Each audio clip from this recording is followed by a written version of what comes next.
Through the magic of editing, Larry can make it all good. Yeah, the episode without Larry is.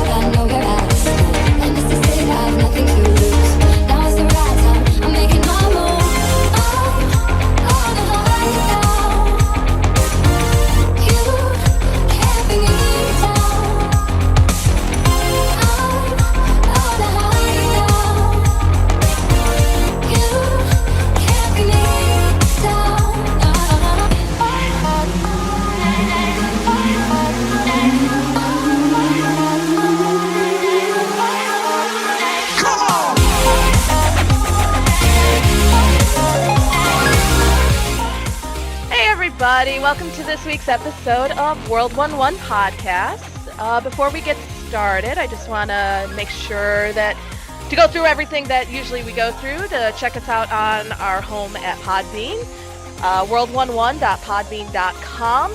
You can also find us on Spotify, iTunes, Google Play. You can also check out our YouTube channel where you can subscribe and make sure you hit the notification bell for any for notifications of any updated videos or drops of the podcast streams. Follow us here on our Twitch channel. Like us on Facebook and follow us on Twitter. And I think I got it all because I wrote it down, unlike Eddie, or unlike Larry. So, But I couldn't remember Larry's name. No, I couldn't remember Larry's name because I'm freaking out because, as you can see, this week, Larry is not hosting because he had to take a break. So I am hosting. Choose your fighter! I am Kathy. It's good to see everybody. Joining me this week, I have Josh. Hello. And Dylan is back. How's it going? So, well, welcome back, guys. Like I said, I'm going to do my best. I kind of got thrown into the hosting duties kind of last minute, so, it's like... No. Ugh, Not this podcast. Not on this podcast, we No. just wing it. No, We're professionals. We are the best professionals around, just nobody knows it, so. But anyhow, why don't we get started with... Oh my gosh! Video games. And Dylan, since you have not been here for the last couple of weeks, why don't you start and let us know what you've been playing? Has it really been a couple of weeks? Yeah, you weren't here last week. I know I wasn't here last week. Was I here the week before? So, well, that's a couple of weeks, so. Yeah. Fair point. Fair point. So Kingdom Hearts 3 came out last night. Or not last night, or yesterday? Yeah. Yeah, anyway, I've been playing Kingdom Hearts 3. Oh, wow. Yeah. Mostly. I think I'm like 9 hours into that game. I'm having a blast. It's all the nostalgia, all the single button mashing combos that you expect out of a Kingdom Hearts game, all the trigger words of darkness, friendship, hearts, whatever. But it's a lot of fun. I don't really play those games for necessarily the challenge or the story, because the story is overly convoluted. But it's a fun game for me and my wife to sit down and play together, Okay, cool. And I've been playing, I got back into Smite recently, been playing some Smite. What are you playing Smite on? PC? Yeah. Okay. Yeah. What is Smite? I'm not familiar with that one. It's a MOBA. It's kind of like League of Legends, but better. Third person view. Yeah. Right? Like over the shoulder view? Yeah, over the shoulder view instead of over top, top down view. Okay. Which, like I said, it's like League of Legends, but better, in my opinion. You play gods and... Yeah, it's fun. My main is Cupid, which is like this little doughboy of he's like a tiny little fat, he's Cupid. He's adorable, and I shit on people with him, and it makes me happy. I just love seeing Ares and Kuan Yi and all these powerful gods just get murdered by Cupid. I'm just eat my little love arrows and die. Die! Love Arrow coming! Yeah, I might have to stream it, because I think you should. I would like to see that. it's something I really, really enjoy playing. And like I said, I just started getting back into it. What else? Playing Rise of the Tomb Raider, I think. Okay. Yeah. The second one. Second one. Yep. Yeah, I'm playing that with the wife. I rented Donkey Kong Tropical Freeze, and I just could not get past like the first 4 hours of that game. Like it wasn't doing it. I figured it'd be like a nostalgic thing because I loved the Super Nintendo one. Right. But something was Difficult. just missing from it. Like it was boring. Yeah, I had the same problem with it because we downloaded it and it was like, just felt repetitive, and it didn't have even. I mean, a lot of games have that repetitiveness, but they'll still catch your attention, and then They you'll want introduced to new play mechanics, or like grab you. something Yeah. like the Super Mario games, like even Super Mario Galaxy and Super Mario Galaxy 2, essentially the same type of games, but I still enjoyed playing Super Mario Galaxy 2. Tropical Freeze just felt like, yeah, I don't know. Yeah. I don't know And I what don't it was about it. Like, because everything's there for it to be like, just like the Super Nintendo, but better graphics, better whatever. Like, but it just, the controls weren't great on the Switch. For whatever reason, they try to use like the triggers and Yeah. Well, it was implement- because that was what it was on the Wii U, and I'm thinking that it just kind of they didn't really redo it the right way. yeah, like I feel like if they would have just did, Super Nintendo controls and like not like they added some weird like mechanics to it too. Like there's like digging and like you pull up stuff. Like I don't want all that. I just want to do my Right. platform. Like I want to jump in the minecart and like hit gator dudes and do that. Like why I hear ya. just give me Right. Donkey Kong. Don't Give me add the game, yeah. yeah, don't add all this nonsense. Yeah. So yeah, that's my review of Donkey Kong Tropical Freeze. Leave it in the freezer. Just don't thaw it out. Just put it away. We Put ended Put it up outside. deleting. Just put it We outside. deleted it. I mean, we seriously deleted it from our console because it was just like, this is just a waste of space. Yeah, 'Cause it was. Because we actually got it for free back when we had the point system, the Nintendo Club. Gosh, back when it was the Wii and the Wii U. Yeah. So okay. Yeah. I forget what it was called. The Mario, Yeah. whatever it was, because we actually earned enough points that we were able to purchase it without actually buying it, and I'm kind of wishing we hadn't wasted our points. Yeah, Kinda- that's that was kind of kinda where a I'm at with it. disappointment. Like it was just. I wish I wouldn't have even wasted the money to rent it. I actually preferred playing Donkey Kong 64 over Tropical Really? Freeze. Oof. Wow. Wow. Yeah. That's Yeah. rough. I don't know if I'll go that far, but like, yeah, it's about on par. But the Donkey Kong 64 had, at least was new, and it was different, and they tried something different. Now, granted, I didn't finish that game because I got lost and didn't know where to continue, That and I just am like, Majora's Mask for like 12 years. oh yeah, I didn't finish Majora's Mask until I got it for the 3DS, but Facts. it was like, yeah. But 64. I mean, at least there was something different. But yeah, Freeze was just in my mind. So, but anything else? No. At this point, I'm just waiting for Civilization, the new expansion to come out for Civilization. Some other games coming out this month that I can't remember that I was excited about, but obviously not that excited because I can't remember what the fuck it was. I think really Kingdom Hearts is kind of consumed, this month's Right. thing for me. But yeah, that's where I'm at. Well, I say this month, but it's January, so. It's still January, so yeah. Have you played all the Kingdom Hearts games, or just? Yeah, I've Okay. played. Well, I don't want to say I played all the Kingdom Hearts games. One Let's and be a real. half. There's 9 fucking games. Right. I've played probably 7 of those games. Every game that I could get, and even the ones that they remade for PlayStation, all the ones for PlayStation I have played. Even the ones that were on handheld originally, and Right. with the PlayStation, I have played those. Now, Okay. I haven't beat them. Okay. You I just don't- played it. I've played them. The only ones I've beat are the main series, Okay. 1 and 2, and I'm working on 3 now. They're all main series games, though. Like, Right. if you Yeah. are thinking about getting into Kingdom Hearts, all of them count. Every Right. single one counts. Right. As dumb as it is. all I've seen plenty of YouTube videos trying to figure out the whole Kingdom Hearts Yeah, they all saga. count. But I've only beaten 1 and 2. Actually, I don't even think I ever beat 2. I think it's like Final Fantasy X for me. Like, I get to the end okay. and never beat it. Like, I got stuck, I think, on the dude with the water guitar. I can't even remember. It's been so long, but I had fun with it. Cool. Okay, alright, you guys are there. Cool. Yeah, we're here. Yeah, don't worry. Everything went quiet for a second, so I was like, That's okay. All right, cool. Josh, what have you been playing?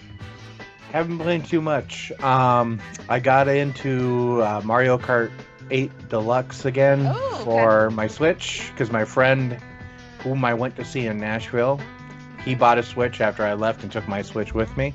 So I think his kids, his kids needed the Switch. So Of course. yeah, so he bought that. Yeah, exactly.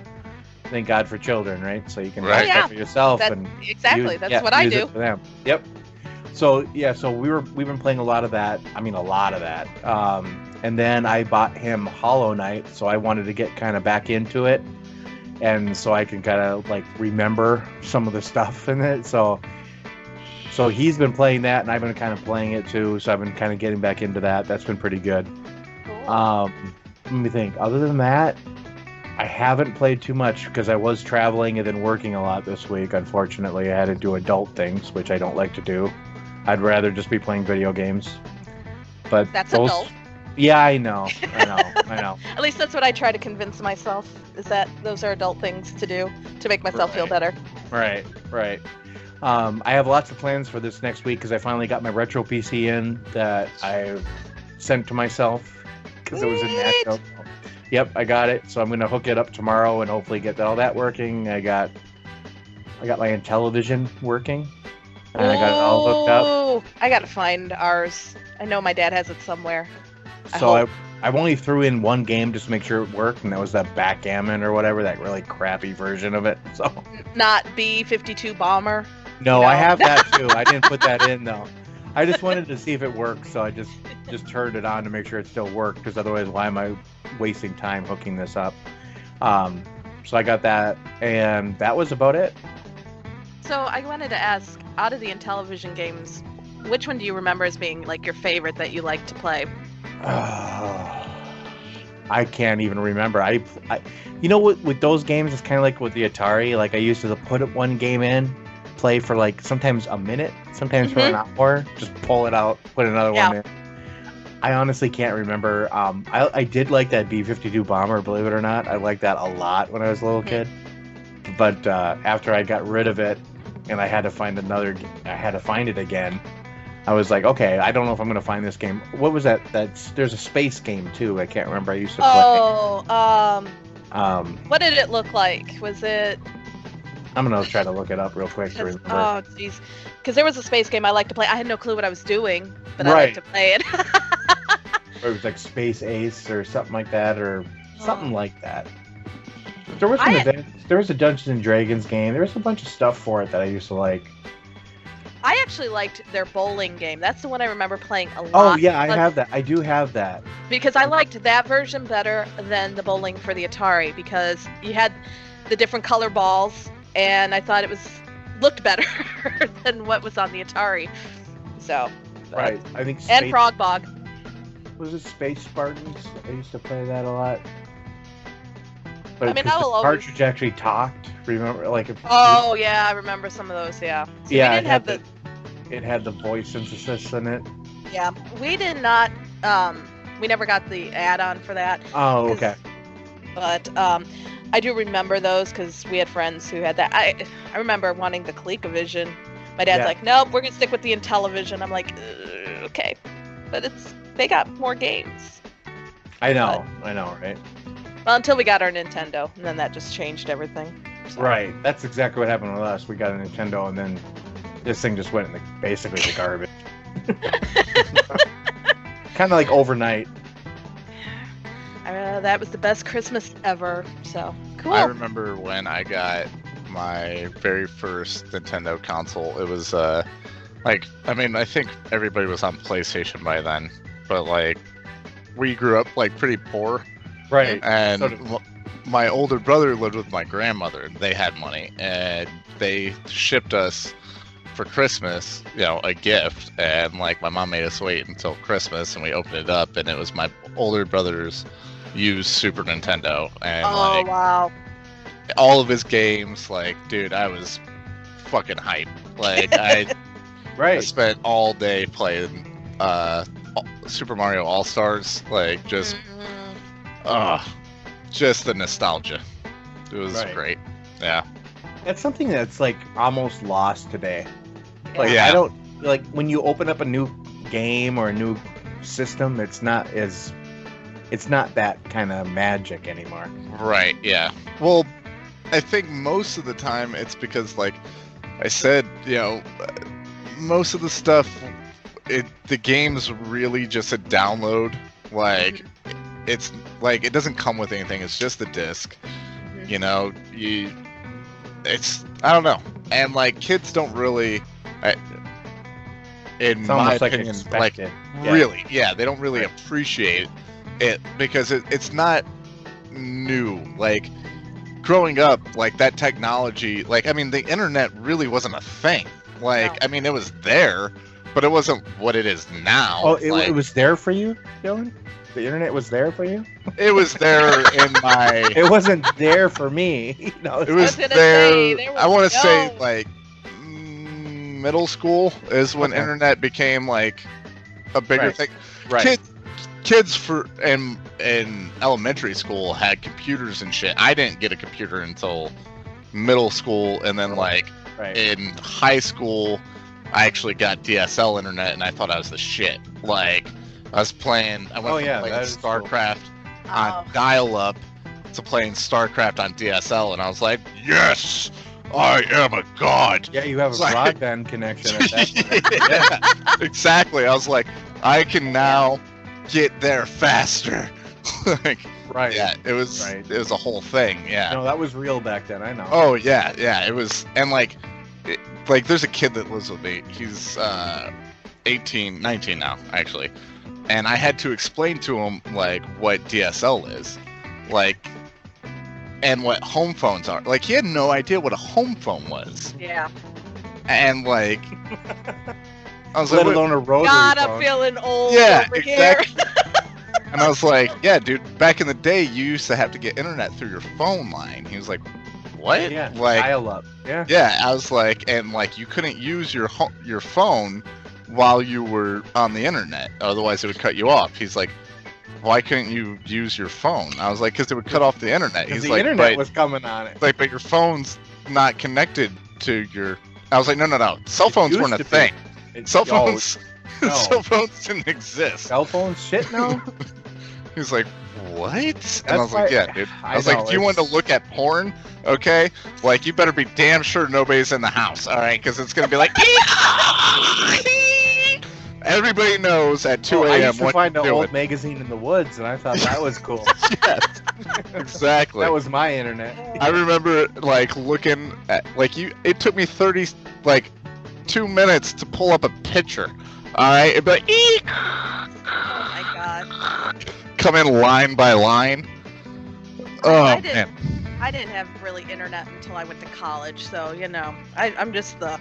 I mean, wait. I'm feeling old. Probably more. I don't know. How old are you guys? I will be 40 this year. I am 40. Okay, yeah. So I'm coming up on 28. So you guys God, got that 12 went- years on me. So But it's You know. amazing how the difference is just between 12 years, even 5 years. I mean, I Right. remember Yeah. where I was in grade school to or even in college. I'll use college as a perfect example. When I first went my freshman year of college, which was 1997, 98, to do email, I had to take a floppy disk, not the actual floppy, but like the hard disk, Right. insert it into the computer to do email. I Right. remember I had Doom on a floppy disk. I had Yeah. Doom on a floppy disk. I still Within- have Doom on a floppy disk. By the time I was a senior, though, we were doing the email online. Microsoft Outlook was our new service, so Right. you logged in online. 4 years. 4 And years. Not Yeah. even like 3 years. It was Yeah. in 3 years. That's where we went, and that's how quick. It's amazing how Yeah. quick. I know. It's I had a crazy. Hotmail. Yeah, I had a Hotmail account. Hey, It was my I very still first God, email. Hotmail. I still have a Hotmail account. Yeah, it was Jimmy with 2 I's. It was JIMI_Hendrix69 Ooh. at hotmail.com. Yeah, that was cool, God, man. what is it? Never mind. I'm not gonna get into the whole like shit. What is it? I mean, really? It's a Captain? teenage boy thing, is what it is, really. Oh, they still do it. If you watch my gameplays on Fortnite, a lot of the guys, if they can pick the numbers on their jerseys, a lot of them have 69, and they're like, oh, 69. I'm like, yeah, whatever. Yeah, exactly. Grow Like, up. but you know, But I was a 12-year-old kid, so I was like, oh, I'm cool. Jimmy_Hendrix, because Jimi Hendrix was the coolest dude to me back then. And then 69, of course, you know, because Jimi Hendrix was already taken. So Right, of course. Yeah. Well, anything else you've been playing, Josh, or has that been it? No, really. I mean, it's been pretty lame. That's been it. I've been enjoying this stroll down memory lane, though. No, I know. I know. We should just have I a am gonna get into nostalgic more cast. things. Yeah, I'm well, gonna get into more things the next week or so because I do have. I'm gonna get into some more retro stuff, especially. So. And we can go down retro lane then too, even more. So Right. cool. I should bring Chris, like the kid that lives with me, down at some point during one of these podcasts and just like have you guys tell him about technology. Like, just look at Back his. in my day, sonny boy, Yeah, we had this and we didn't have that shit. And we No had you didn't fancy, know- fancy internet. He didn't know the internet, like the telephone lines. He thought that that was like, you know, just electricity. He was like, I just thought that that's how people. that will be on next week's episode of World 1-1 as we take a trip down memory lane for Josh and Kathy to kind of explain to the youngins what we had and what you all are, you know, missing Yeah. out. So, Mhm. all right. So, anyhow, moving on. So, no, I didn't play much. I've been dealing with some stuff, but obviously been playing Fortnite. So, just trying to get through the season 8. We're almost done. 2 more weeks. Do you not like Nate? What about Doom? Or is it season 7? We're on season 7. Never mind. Sorry. 7 and wrapping it up, right? Do you Yeah, not like wrap it it, or like No, how it- does it compare to other seasons? Actually, this season was really great. It definitely was better than season 6.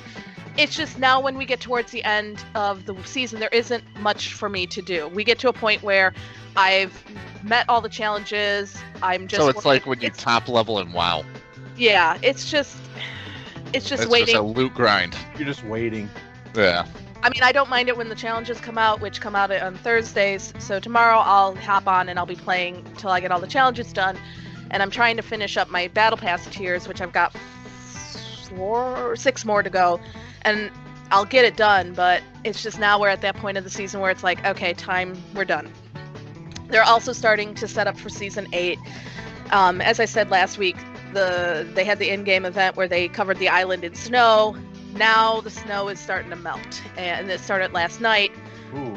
And so I haven't been on since. I don't know if how far it's receded, Wish the but snow would melt.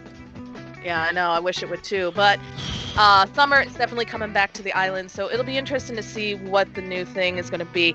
They've also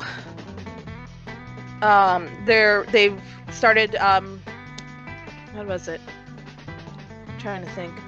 Yeah, they're just getting ready for season 8, and there starts to be clues as to what's coming up, but not quite sure yet. I got a question for you as a Fortnite fan. Like, are you a little concerned that now that Epic has its own store and they're kind of diversifying their focus, that maybe Fortnite will get less attention, much like Steam, like Valve did with Steam, and therefore now we don't have a Half-Life 3. Get Like- the money going, and they're just gonna stop.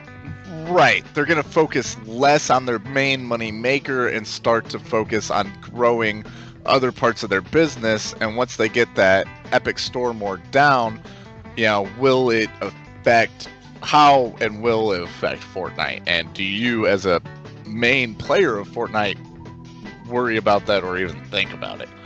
Oh, that's good. Well, I've never thought about it, so this is a good question. If Epic's doing it right, they have divided up their work tasks, so they probably still have their Fortnite creators, because obviously they're still coming up with new ideas, new weapons, new skins at this point. Now, once the store takes off, will they have the same thing? I think so, but I think that's just with any game. There comes a point where a game peaks and then it dies. Okay. Well, it may be peak again, kind of like what happens with, Call of Duty. Well, I look at Fortnite now at this point kind of in the same lens that I look at WoW. Right. WoW will always have its core player base. They're not going anywhere. No. You know? I think of it more like Minecraft, honestly. I think it's Minecraft took a long time to die out, but like Fortnite, I don't think Minecraft's even dead. I mean, if you know younger kids, no, they're not. It's not dead, but it's not. It's not what it was. It's not what it was. The shadow. Yeah. You know, like because Minecraft definitely hit that high like Fortnite did, but Fortnite I think is more. Fortnite reminds me of when WoW became huge. Like when WoW shot up, it was that's all everybody was playing. Like all my friends in high school, they were playing WoW. Everybody was playing WoW, and those same people are still playing WoW, or they eventually fell off and like new players come in, but like WoW continues to keep going strong because they release good content updates. Now there's still a lot of people bitching about this and that and blah blah blah and how it's not the same as it was originally, but I feel like that's kind of what Fortnite's gonna do. Like Fortnite's gonna be more or less like this. It's going to eventually plateau out, and then it's gonna spike and plateau. Sure. Because it's got its core fans, and Fortnite's more like it is a battle arena, but like there's a lot going on for a battle royale game. So I'm just kind of interested in what Fortnite fans think of the Epic Store and how it might affect the Fortnite game itself. I wouldn't be surprised to see we might see some effects, but right now they're very minimal. I actually, as a Fortnite fan, I'm excited about the Epic Store because I think it brings up a point that Eddie brought up in his yak from last week. If you haven't heard it, definitely go back and listen to it. But where he talked about Fortnite players need to play Mega Man. I think he made a good point in that Fortnite players do need to branch out, maybe try some other games, and I think the Epic Game Store is a great opportunity for those of us who play Fortnite to have access to different games. There are games on there that I never would have tried if it wasn't for the fact that Epic is releasing some of these games for free, like Super Meat Boy, Subnautica, Hades, or not Hades, what was the other one? Or What Remains of Edith Finch. But even Hades, I never would have tried had it not been on the Epic Store, because I never would have noticed it. So I agree with that, yeah. I think this actually could be... I think it could help continue to boost, or at least keep the Fortnite fans engaged in Epic, and I think Epic also does very well in listening to their fans, and I think if the fans of Fortnite stay true to Epic, I don't think they'll be disappointed with Fortnite. But I do see your point on the whole WoW and the comparisons, and I do think that we will see that happen with Fortnite. But I do know new players are coming every day. I meet new players all the time. So absolutely. I don't think Fortnite's going anywhere anytime soon. My concern is for their well, not even concern. I'm sorry. I don't mean to keep cutting you off. No, but it's okay. The core fans, the people that have been there day in, day out, people such as yourself, people that I know other than yourself, how is that going to affect their core base? I don't know. Again, this is just me. It's making me actually, so far it isn't affecting me. I have the same feelings with this game every season. We start off the season, I'm all into it, that's all I play, and then towards the end, once the challenges kind of wear out, then it's kind of like, okay. And it usually happens always about week 8. Then it picks up because the new season starts. I think they have it spaced out perfectly. If they continue to do this every 10 weeks, that gives them quite a bit of time to come up with their new stuff. but again, it depends on who's working on the store too. Does the money Go back into Fortnite. go back into Does the Fortnite? money go into the the game? store? Right. Where is the money? This cross money going? That's the whole thing with Epic is that they're not a publicly traded company. Right. So I mean, their money is their own. So I'm Mhm. pretty sure that they're investing. How in long the do you future. think it'll take for them to go public, though? Like, But they if never the store- have, and I don't think they ever will. Especially with the way that they're going, it's because this is a whole nother discussion on this. but Yeah. I really, Yeah, well- I really do feel that I don't think that with the people that run the company now, I don't think they're going to go public. It's hard though when you look at other companies that could have stayed private. Like if that investor money it's tempting. You know what I'm Right. saying? Like because they're like, oh well, if we go public, we could sell stocks. Stocks could give us a shit ton of revenue, and we But can it's a put that back. volatility too, which they Right. don't need right now.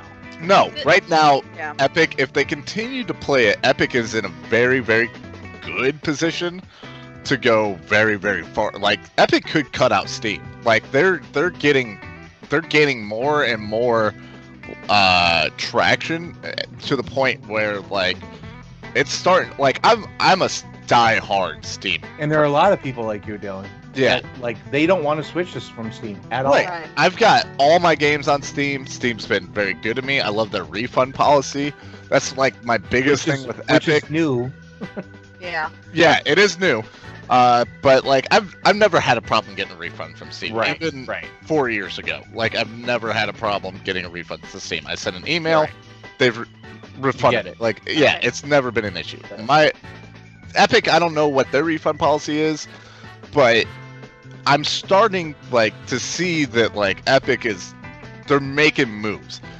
It's And I'm going to cut you off there because I think this would be a good discussion to have on the back half. Yeah, sure. And so I think we'll continue this when we come back because I think this would be a good time. Why don't we take a break?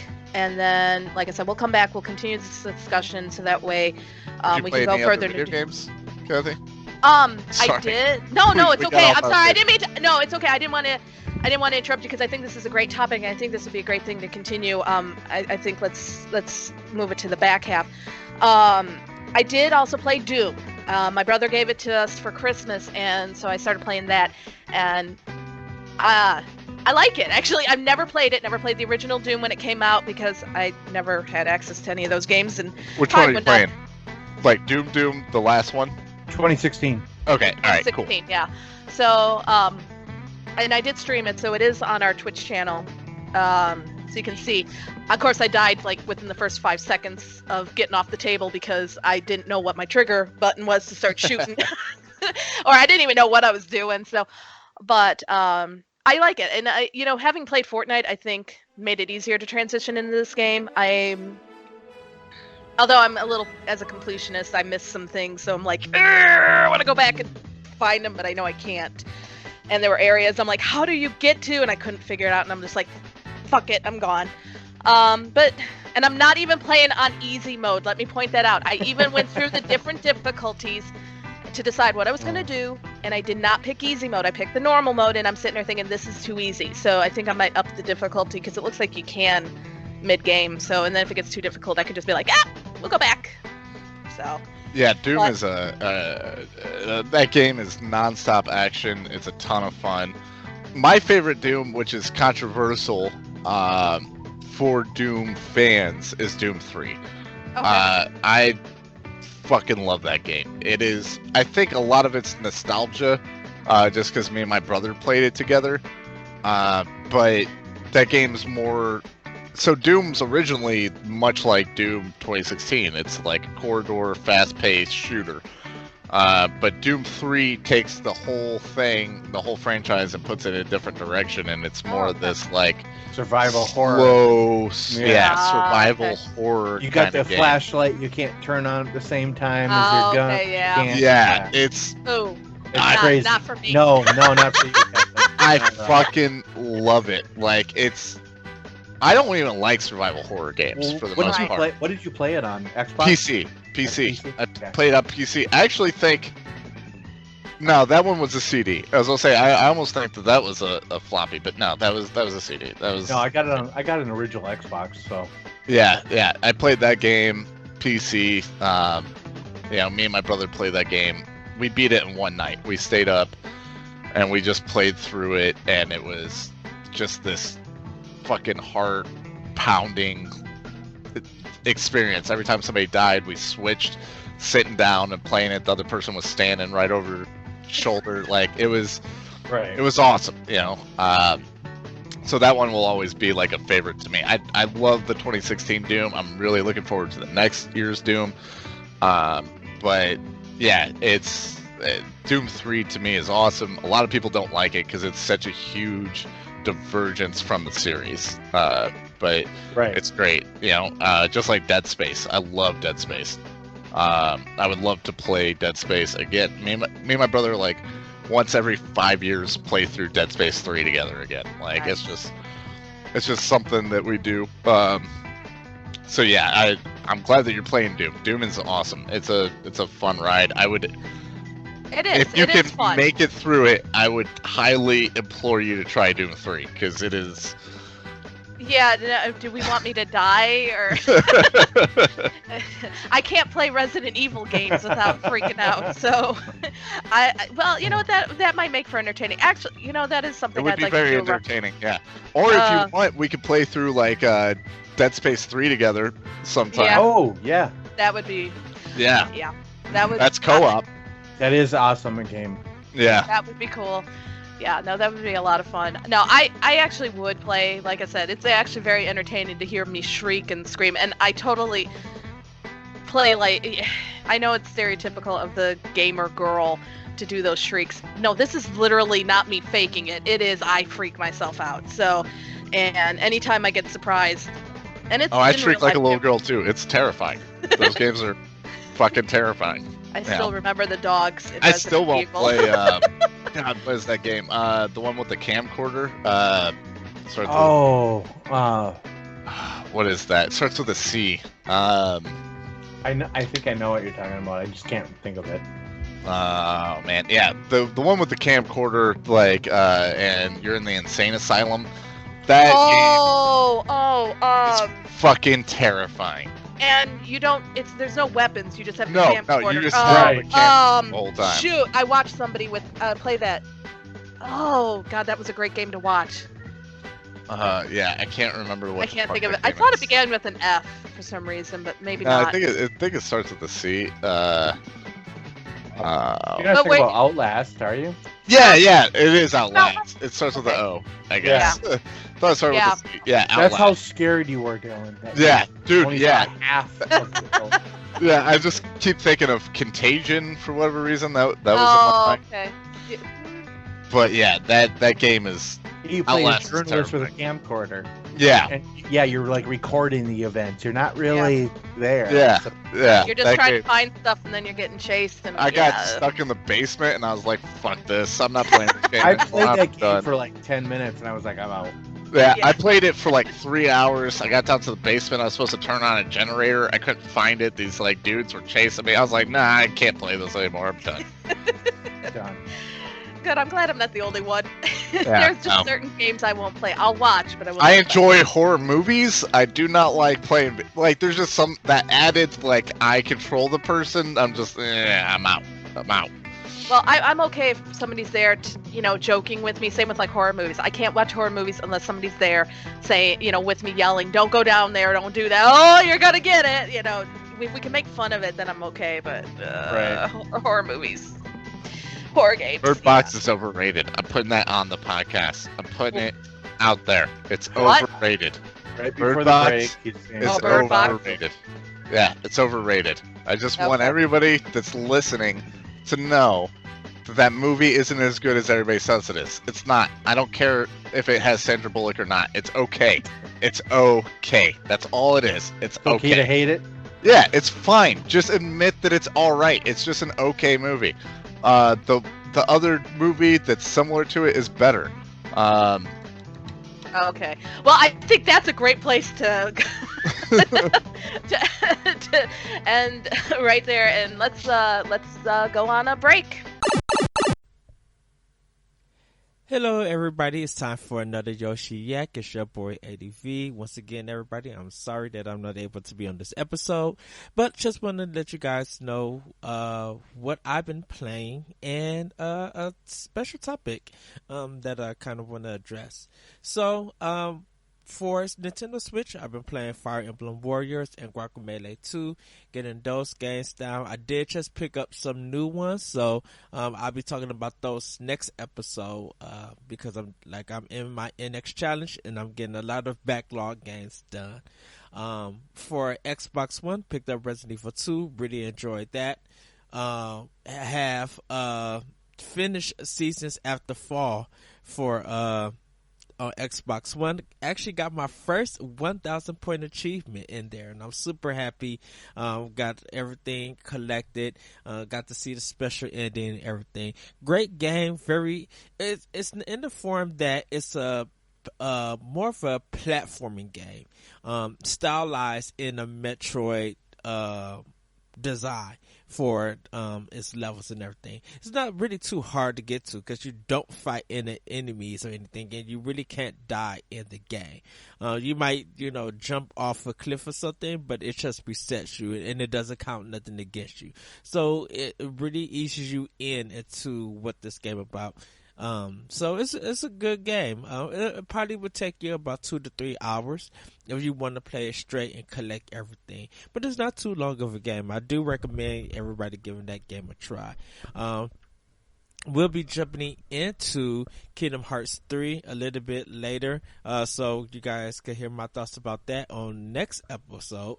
I'll be talking more about that. Fortunately, because I'm in the Midwest and we are in our negative 50s for weather and stuff, I literally just decided not to go anywhere to go get it. I could have bought it digitally, but I want a physical copy because I pretty much own most of the Kingdom Hearts games.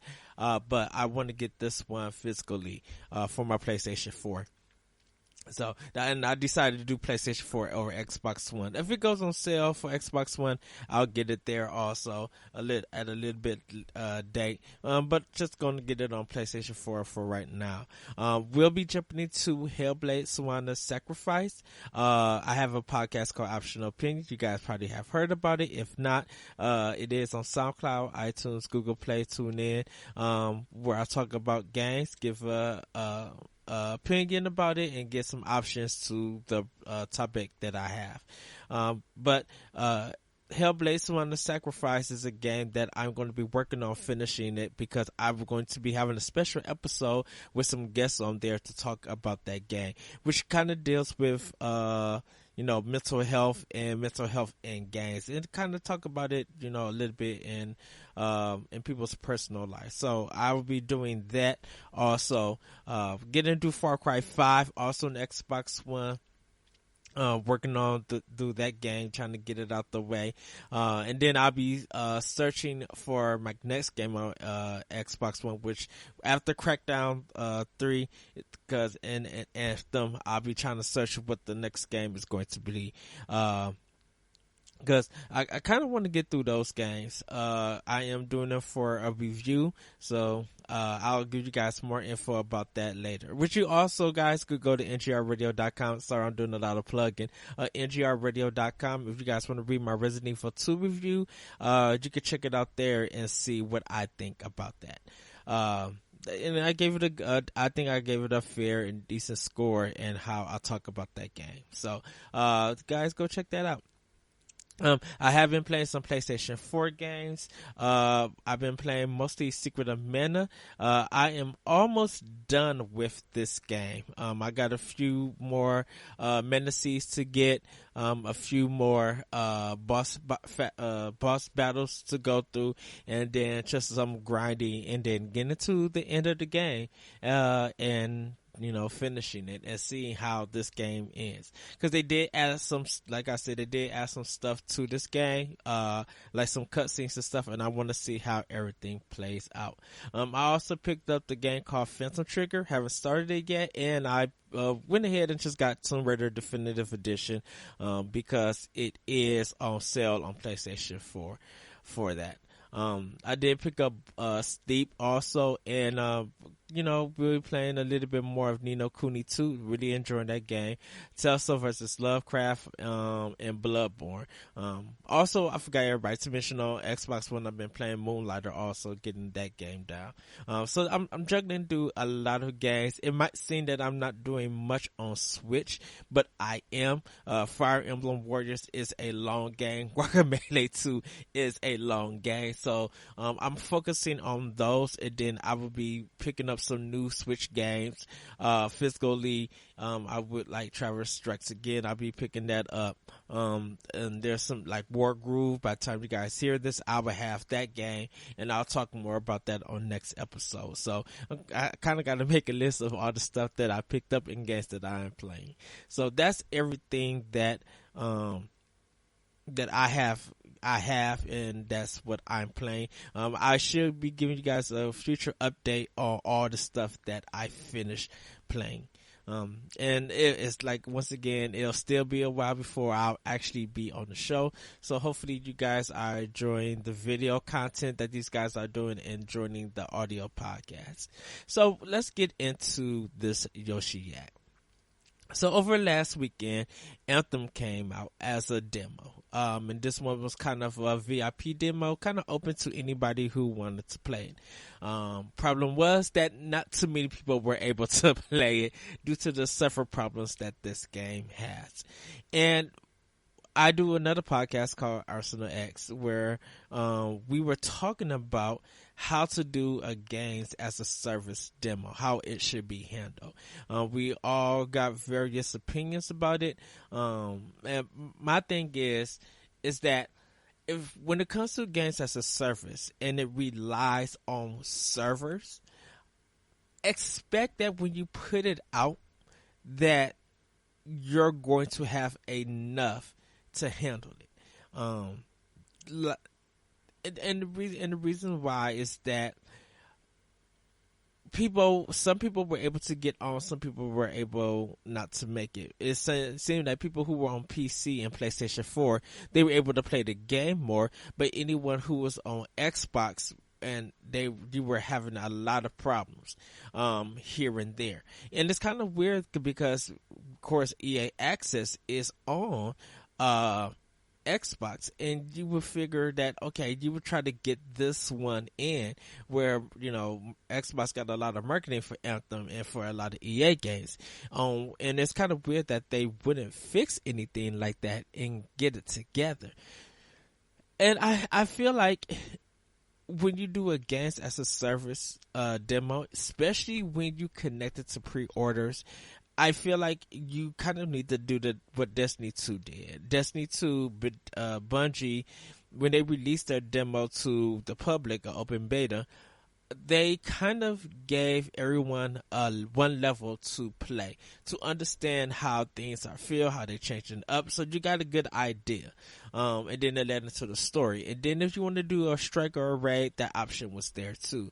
Now, Anthem did have some good ideas. Was able to try one or two fights. One or two fights I was able to try, getting to the level. And this seems very fun. The flying I have to get used to. It was kind of weird. But I think once I get used to the flying, I'll understand it a little bit better. The shooting mechanic was pretty good. It's Mass Effect 3. It's not cover based. So by the way that people are thinking about it, that, you sometimes at points you gotta keep moving around. Sometimes you gotta see if you're going to be able to stand back and shoot from a distance without having no problems, and being aware of your surroundings, because enemies will move around if you do not move. I think the one problem I did have with it, I can say, is how you're going to be reviving characters. So if you're down, you cannot respawn yourself. You have to actually wait till a teammate comes and respawn you. And because of the game doing this random matchmaking, you got to rely on other players to lift you up. And unfortunately, that was the thing with the, and the kind of what I've been experiencing a little bit in Destiny, that, I readily ran into other people. They have, and no disrespect to people who send me random invites and stuff and who want to talk. I'm just experiencing the game. But I will jump in and, start talking to people, and be invited to their party and see how things go. Because I would like to talk to them, and I think it's the best way for me to not only market World War One podcast and all my other projects, but I think I want to get more to learning other people's gameplay and styles and skills and stuff. So I want to get into. Can't wait till I get to that. But with this games as a service thing, I'm going to definitely be looking at the Division 2. Now, the Division 1 did a fantastic job when it came out. They were able to get it out. People were able to play it by themselves or play it with friends. I got to play it with my good friend Anthony Cantu, and some other people, and we thoroughly enjoyed it. We had a great time. The problems didn't come until the game actually released. There were some server problems and connections and stuff, but it wasn't bad. Ubisoft was able to jump on it, fix it, and make everything fine. Anthem seems that everything is connected to their server, and so you can't play it. If this is if this is kind of connected to what the game is going to be, because that's the way that it's designed, I hope that it's not, because it feels like that to even get into a mission for it to load, it's connected to it, the server. If the server is down and you cannot play the game, then you cannot get into any mission whatsoever, whether you got the game physically or digitally. It would be nice to be like, if I pop it in and I get into this world, whether I'm free roaming or I'm doing the mission and stuff, that it takes me to that designated area and I could go about it without it relying on matchmaking, relying it on the server or anything. That, if the game said that it was off, sorry about that, everybody, that it was offline, that I would still be able to pop the game in and play it, and that's kind of the problem with some of the game as a service things, is that everything needs that online connection to even function and run. You can't play the Division without it being connected online, and it would let you know that, in order to play this game, you need an online connection. You don't need to do that so much with Destiny. You can put the game in and play the game without having an online connection. No, so it's weird to see that this is what design that, but BioWare and EA is going to go with this. I think, I mentioned how Bungie delivered its demo, and also Nintendo. Nothing. This is not a knock against Nintendo or anything, but I like how they did the Splatoon and ARMS demo. That you got 4 hours at this time, we cut it off. You got 4 hours at this time, and then that's end of the day. And people, they were there for it. They was able to pick and choose what time they would be able to play. If they didn't get to experience it, Nintendo would at least try to do another one sometime before the game was released, so that they not only testing to see how the servers are going to handle the game, but also get people's reactions, and people were just like, hey, this is a versus mode, but it will have a single player mode that you guys can play. And people enjoyed it. Look how successful ARMS was. Look how successful Splatoon and even Splatoon 2 was. And still they're doing great numbers. So it's good to see. It's just that their demos really work well for them to be sold on to a lot of players. And it's great to see that. Hopefully more games, well, if they're going to take that approach, hopefully more games are successful. And we did have Fallout 76, and what carried in that demo kind of carried into the finalized game. But I still hope that by November or at November, that game would have a year, and that all the buttons, all the issues and stuff is fixed and everything. So I think with the games as a service demos, it depends on if you're going to be relying a lot on the servers, because if you're going to have a closed alpha and stuff like that, it's not a guarantee what it's going to be for open. I think closed alphas and pre-order demos are not good. You might as well just put it out to the public for free and let everybody get a feel for it, so that if they do decide to want to go pre-order it or download the game, they'll already do it. If they want to talk about the game or, give their various opinions with what they like, what they didn't like, if they want to treat that demo as a review, they should have the right to do that and just be able to view their opinion about it. But I think when you charging someone and they can't play none of the demos, that's going to really hurt people expectations and want for this game. For me, like I said, I'm still getting Anthem. I'm still getting the Division 2.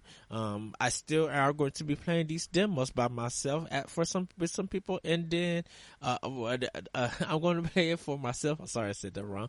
I'm going to play it for myself, and I'm going to play with other people. And then when the actual game comes out, hopefully I'll be playing with other people too and join in and talk to. Now, I can leave the party if I feel like there's too much toxicity there, or I put myself on mute or anything, or trying to see if I could work through the conversation and figure things out. But I don't want to be, not say scared off or anything, but I do want to talk and play with a lot of people, and hopefully they're reasonable adults or teens that have some morals to them. That I'm like, I don't need all the cussing, I don't need any sexism or racism. Let's work as a team and just be like, I got you down. Let's communicate. And it's hard for me to do that because I get so focused on the game when I'm playing that I kind of become quiet. But when I need to talk, I do talk. And if it's something that doesn't take my focus away or anything, and I'm able to multitask and everything, I will be able to have a discussion and still enjoy the game. Playing and talking, for people who do a lot of streaming and stuff, may find it easy because you're looking at the screen and stuff, and you can monitor or have someone monitor the conversations, and because everything is being typed, and you can respond vocally, you don't have to, go back. You don't have to focus too much going back and forth.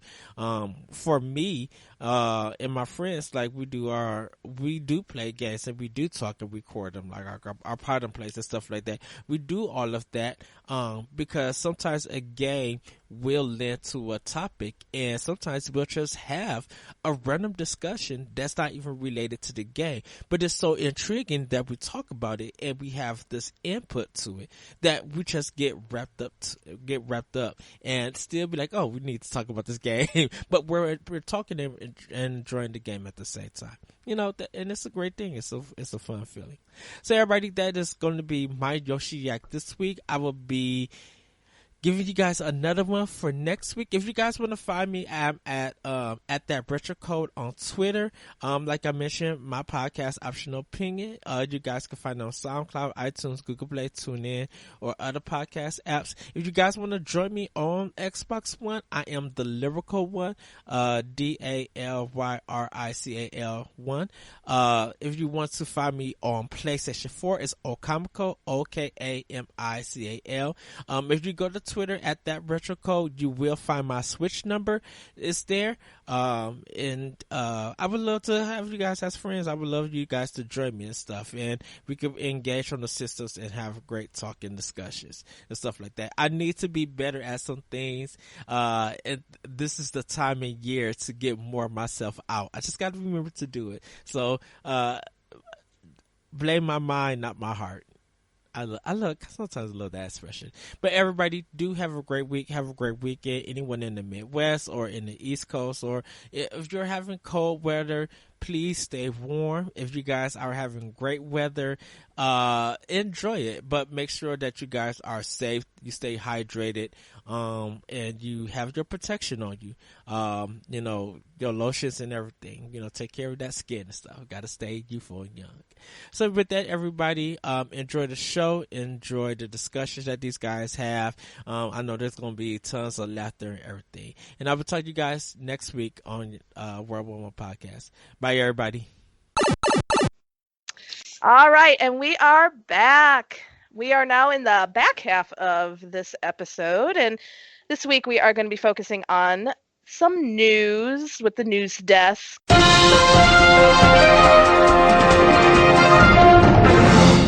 So we're going to kind of continue with something we got talking about in the first part of the show when we were talking about Fortnite and Epic, and that is the whole controversy with Metro Exodus is now only going to be released and the Epic Store.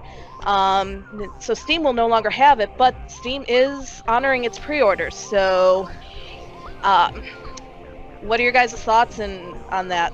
Well, it's not even Steam that's honoring the pre-orders. It's the developers honoring the pre-orders, because Steam had an agreement with them ahead of time. Like, hey, you know, like, we're going to release this on here, no problems, blah, blah, blah, blah, blah. And they're actually going back on that and going with Epic because Epic, you know, pays developers more money up front. Instead of having to meet sales goals, they just automatically get that, you know, 88% or some shit. Yeah. Yeah, it's just a huge amount. Yeah. So, yeah, that's kind of rough for Steam customers. Like, in my opinion, like, I'd be pissed if I was like Steam. Like, had I pre-ordered that game, I'm not a big fan of the Metro series. Like, I like them; they're cool, but like, it's just I've tried them. I haven't gotten into them. Like, I think if I actually buckled down and played it, I'd really like the series. But so far, I just haven't had the time, and there's games that grab my attention more. Well, and I think, I mean, if you notice, now the Steam customers are giving scathing reviews of Metro Exodus already. So I mean, they are definitely pissed, and by all means they should be. I feel like they're justified in that. Yeah. Like, if I'm sorry, like, once you make a commitment, regardless of what your opportunities are to make more money elsewhere, I don't see why they couldn't just be like, hey, Epic, we will also release it on your store. It's not going to be a exclusive deal. Well, obviously that was part of the deal with Epic. That they had some kind of, you have to release it exclusively. Right. I feel like Epic kind of pushed them for that, and they were like, fine, cool. Like, I'm sure they lined their pockets fat for it. Oh, they did. You know, like, on top of that 88%, they got something. Like, I'm sure they got something. But as a consumer, like, me wanting to buy your product, fuck you, dude. Like, if I was somebody that pre-ordered on Steam, even though I was still getting my thing, I'd be like, I'm not buying any more games from this publisher. Just like Bethesda, I'm done with Bethesda. Like, the whole Fallout 76 has made me, like, disgusted by them. Like, I don't know. They'd have to, like, the next Elder Scrolls game has to be so fucking amazing for me to even consider purchasing it. Like, I don't know. I have Fallout 76 and not 76. I have Fallout New Vegas and I have mods. Like, I'll be fine. You know what I'm saying? I don't really need anything new. The modding community has done something amazing for those games.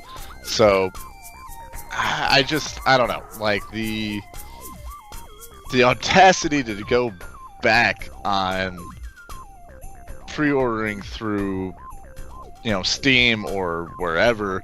I don't care if it's Xbox, PlayStation, whatever. Like, you need to, like, be like, okay, we had an agreement with Steam, let's do this, and then we will also release it on Epic. Yeah, we'll have to cut our losses. Like, basically, the company is being like, oh, the amount of customers we lose aren't going to be worth the money that we're going to gain here. Right. So, and maybe that's true. Maybe they're, you know, Metro's not as popular as maybe I think it is, Well, and yeah, we're gonna get more money. I think that's where it's happening. Like, there's so much stuff releasing that day. We've got Crackdown 3. We've got all this other stuff. We've got Metro. They need to make their money. So Yeah. So I mean, I get it from a business perspective. Like, I mean, if I'm the business, who gives a shit, right? Like, Right. you know, I want to make the money. You know, if the customers are pissed, whatever, they'll forget about it. They're still gonna get their game. They'll take it and they'll shut up. Right. But like, me personally, I don't know. I'd be like, that's it. I'm done. But it's not like there's a new Metro every year. You know, Right. they're probably banking on the customers gonna forget about it. They're still gonna get their game, and they're gonna be like, you know, whatever, it's good. So yeah, I hear you. I'm kind of curious, though. You know, they talk about the amount of money. You know, we're talking about the 88% revenue that they're going to get from their games. Kind of makes me wonder, how is Epic? I mean, yeah, the Fortnite money probably is going towards it, but that's really almost well, they're unheard being of high. really choosy with their games. If you notice, like That is true. a lot yeah. of them are single player games. So the single player games don't require servers to run them. Right. You know, and all the games that they And to are be honest, too, multiplayer. I don't know. I'm sorry to cut you guys off, but No, I go don't ahead. really think that we know how much money it actually takes to run one of these stores. That's true. Like, I what don't kind think of the bandwidth? upkeep- What kind of? No, I don't think it's that much. I don't think it's that much, but I think like multiplayer games, like Valve has Exactly. its own Right. dedicated servers for Right. multiplayer games. Right. Epic, so far, the only multiplayer games they have are Epic Games. Right. So if they keep releasing single player games and letting that money build up, I mean, really, what's 12%? They're still making That's money true. on it, and they don't have to pay any upkeep on it. So fuck it. Like, what are they paying? Maybe 1% of that sale goes to upkeep. Yeah. If have that- no idea. I have no idea. Yeah. You know, And they're picking like really high profile games. exactly. They're being really smart with it. They're picking Yeah. single player, high profile games. They're not having to pay for servers. All the games that are multiplayer that may be coming will probably be running on Epic's engine. Will probably be running on Epic's, you know, back-end servers. Like, Right. or the games themselves will have dedicated servers through the publisher. It's hard to, you know, 12% isn't that much, but hey, you know, if you have 12% and you're not paying a lot of upkeep, hey, 10% ain't bad, you know. Now, whereas Valve has to pay for anti-cheat, they've got esports, they've got, you know, Steam has its own, you know, dedicated servers for games like CS:GO. There's a lot of going on that they're paying for because they grew, they blew up, and honestly, they haven't had competition really in the marketplace, so they didn't really need to cut those profits. So, we'll see. I don't know. I know that we kind of talked about this when Epic first said that they were releasing their store. Do you think Epic is going to be a competition for Steam? Now Or I do. is this now Oh, you yeah. do? Mhm. Now I I do. thought yeah. I thought this all along, and I just Mhm. know because that's what they're gunning for. They're gonna gun, you know, and this is great for Steam. This should actually, the consumer should love this. Oh, I yeah. know that people hate change, and PC gamers extremely hate change. They don't want to be on the, you know, backside of anything. Right. But this is good for everybody because Well- it's gonna force Valve to actually do something other than just maintain the store. Most Right. PC gamers that I know, including myself, I don't want just like GOG games, whatever. I don't want multiple launchers. You don't I want to. You don't want like 47 launchers. on Yeah, your- Exactly, I yeah. don't. I just want all my shit in one spot. Yeah, but Yeah. realistically, that's not the way it's going to work. No, but Right. I Just like if I'm a console player, I don't have just one console. I have all three. a lot of people have one console. I know, but I'm just saying, if I want to play all the games, I have to have all three. Yeah, You know, true. But like, Steam for the if I longest want to play time Mega has Man, I had. just need one. just PC. about everything. No, you you know, can use your PC. Yeah, PC. That's what I'm saying. PC. you can buy, Steam used to be able to get just about everything. You can I buy know. like obscure games online. Yeah, you're Yeah, right. but just about everything came through Steam. Right. I am excited that there's competition. I love competition. This is my thing going way back to 2K5. NFL 2K5 Right. versus Madden. Right. All right. Like each game delivered their own shit, but 2K5 was the better game, and then EA bought the NFL license and Over. has made the same fucking game for 13 years. And, and makes it's money bullshit. every year. And it makes Like- money every year. Yeah, I mean, I'm a sucker that buys it every year. know, But, I like, I gotta play an NFL. Like, I want it. Anyway, off topic, but it's the same thing. Like, yes, I'm excited that there's competition in the marketplace, but I just want, like, I don't want 13 different launchers. 2, I can live with. 3, I can live. Like, I've already got Origin. I've already got Steam. Now I gotta get Epic.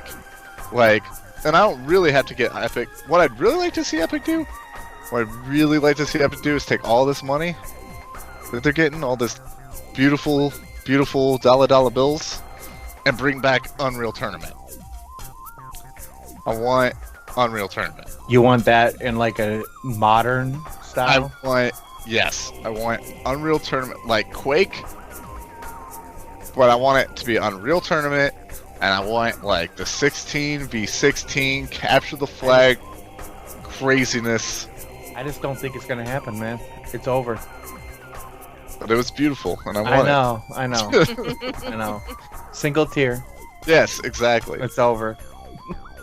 That it's 16 by 16 is done. Now it's like it's 100 versus whatever. Nothing. Yeah, it's just 1v1v1v1v. Right. Yeah. Right. But yeah, I really like the. I'd like to see them bring back Unreal Tournament in some form. It would be Unreal kind of cool to Tournament get is amazing. something like that again. Yeah, it was amazing. Even if it's like a free-to-play, like bullshit offshoot, Yeah. Like whatever. Fortnite. Yeah, exactly. Like Fortnite. But Fortnite's not a real game, as we have discussed on here. It's not a real before. game, but it makes real money. I don't It understand. makes, it makes crazy real money. Yeah, Billions. that's what I'd like to see. I don't know. I just don't want a whole lot of things, but I am excited to see that competition is rising, and Steam is going to have to adapt. At this point, Right. Right. once they have got to do something. Metro, now they've just got like pantsed. Like they got their dick is out in the wind, and they've got to make adjustments. All right, like you can't have your dick free flowing. All right, you gotta. No, it's too cold. Yeah, It's you way- gotta pull up those pants, or you're gonna get frostbite, and you're gonna lose your testicles. Is that what you want, Steve? Is that what you want? No, it's not. Fix it. All right. Right. They gotta start making moves. They gotta be more developer And friendly. my whole thing is too is Steam is not used to this. There's never No. been competition for them. No. No, GOG games, whatever. No, they're not competition. They're No. just whatever. But Yeah. this is going to be very interesting to see in the next 6 months. Yeah. I'm interested to see what moves. I think if Epic doesn't see, Epic could fuck up. They could fuck up and they could overreach. Yeah. Because right now they're winning. Everything they're doing is win. And they could overreach, and they could land a big deal with a big multiplayer game, and then not have the back services to support it, and fuck that up. But I don't think they're that dumb. But it's possible. It's happened No. before. It's not completely out of the scope of things. They could overreach. If they're smart, they just keep landing big single-player games. They just keep boom. You know what? If they could get Cyberpunk, Oh. that Man. would be Well, and that would actually fit Oh, their man. whole style. Exactly, it That would. would. Yeah, Oh, it would man. fit. It lines so perfectly. If they could get Cyberpunk, Oh. And they will. then and they could keep it off of Steam, Oh man. Oh, I That- can see. Yeah, that would create ripples. That would really be the Ooh. big dog. Because Metro's a big land, but it's not. It's not Cyberpunk. It's not. But maybe this is their way of trying to get to that, because maybe that's already in the works, and they know they have to prove that they can get some Exactly. people to move. Exactly. So if they this could be.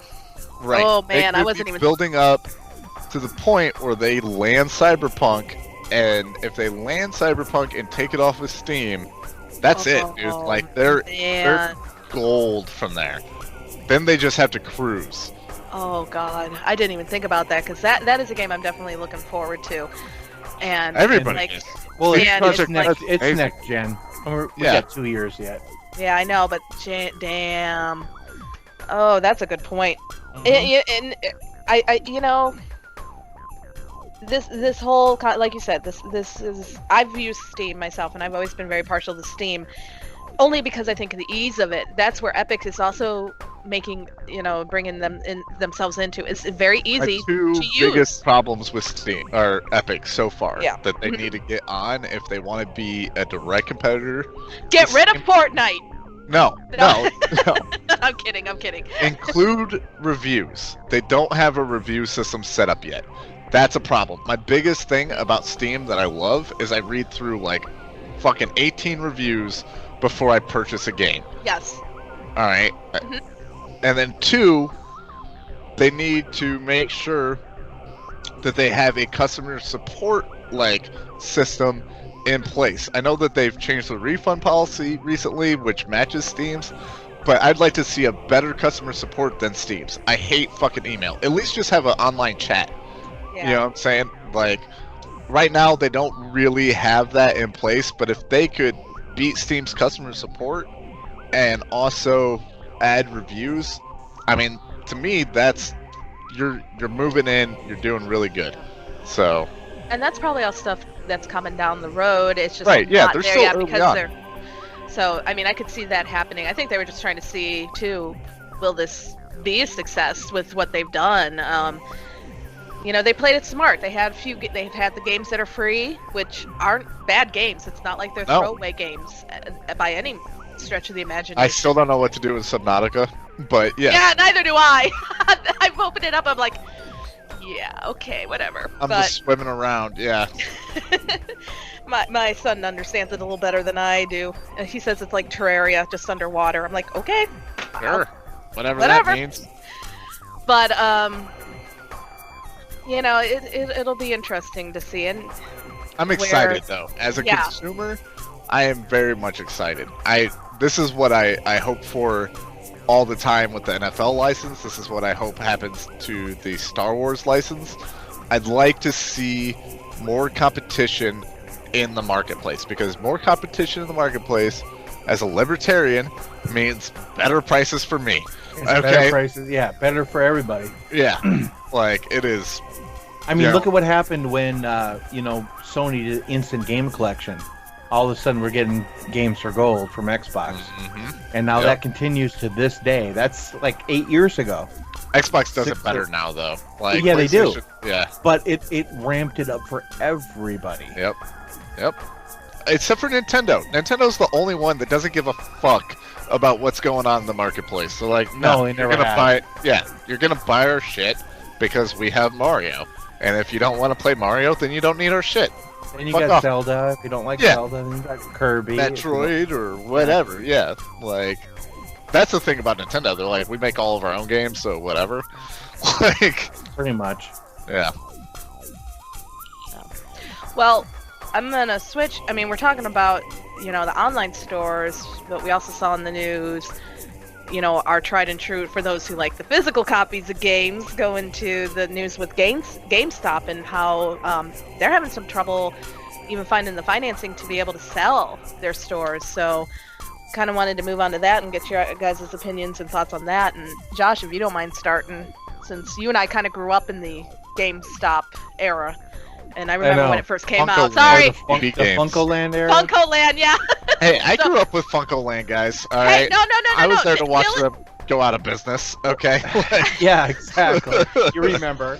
I I'm not remember. saying you don't remember, but I'm just saying, This is Josh great. and I This is Josh and I's. I think I remember when they Real first came House. out. Yeah, yeah. I don't remember that, but I remember going out of business. I cried. I remember crying, like, because I went. God, It was my Funko Land. birthday, and we went to Funko Land to go buy me a Nintendo 64. Me and my grandma, and I went to go open the door, and it said closing, going out of business sale, and like it was like last week, and I couldn't get my Nintendo 64, and I just bawled like a little baby. Aw. Like, I was so sad, and then we went to GameStop. And then you And it got comes full circle. Yeah. and it came full circle. Yeah.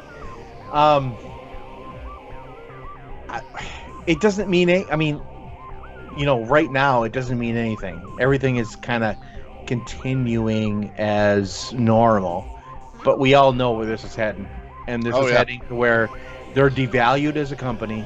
Their stock has dropped like 25 or 30% or even more. And it's just, I believe last time I Toys checked, R they Us, were at, like, Toys R Us $11. went through this downward 40 cents. spiral. Radio Shack went through this. Companies before have gone through this. Sears, Kmart. I mean, Yeah, a lot. yeah. I mean, Blue Light Special this shit because it's over. I Yeah. mean, Yeah. it's just it is just the slow downward spiral that it's just how much can they hold on. Honestly, they have this. GameStop has something these other companies don't have. Oh, yep. Oh, Hey, shit. hold up! I gotta change. Yep. Hey, Eddie, what's up? Hello. I did tell him to get in here if you guys didn't read that. No, No, I missed that. I've been keeping an eye on our chat. Had to block a few things, so. Eddie, how are This you? is a good one. We can take a short 2-minute break. Oh, I'm all set and moved over, so. Oh, okay, good. I've had Oh. everything set up for. I just had to make, do a quick switch. So Oh, you're good then. I'm not that good because I apparently forgot to turn on my. I turned on the wrong button, and for about maybe the first 2 minutes, nobody heard us.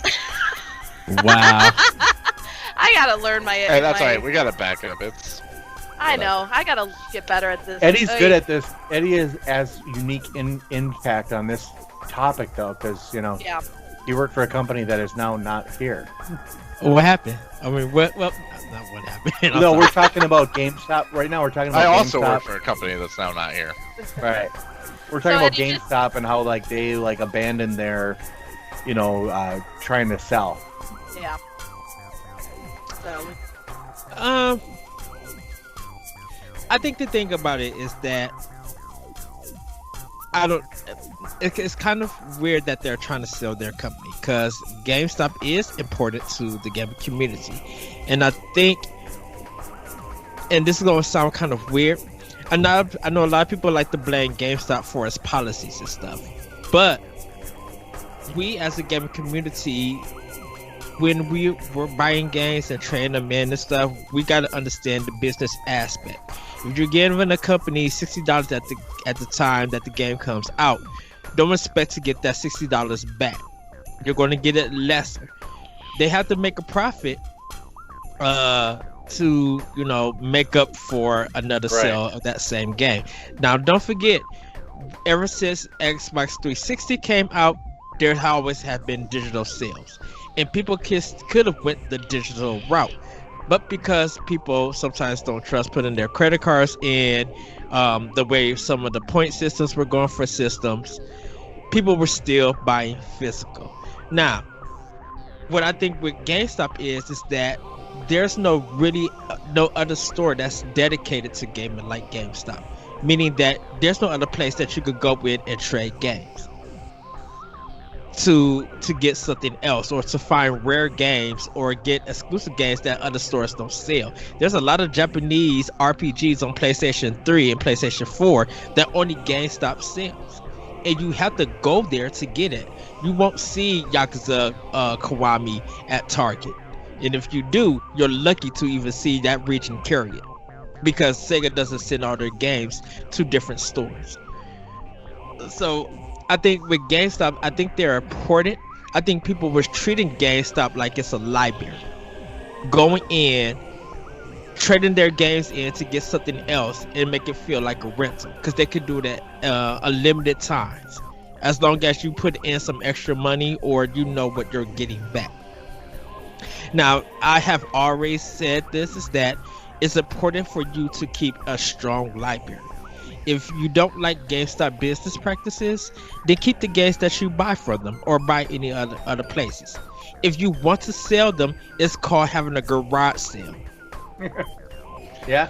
Well, yeah, I agree with that for the most part. I mean, I think if you want to get rid of an old game that you don't play anymore, GameStop's a great place for that.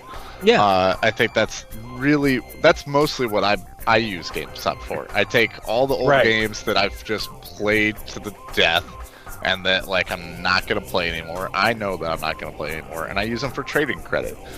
Granted, like, it gets me like maybe $10-20 towards my next game, but hey, that's $10-20 I don't have to spend on a $60 to $80 title. You know? But and the weird thing that you say that, and that's good that you say that, Dylan, is that the decreasing value. Yeah.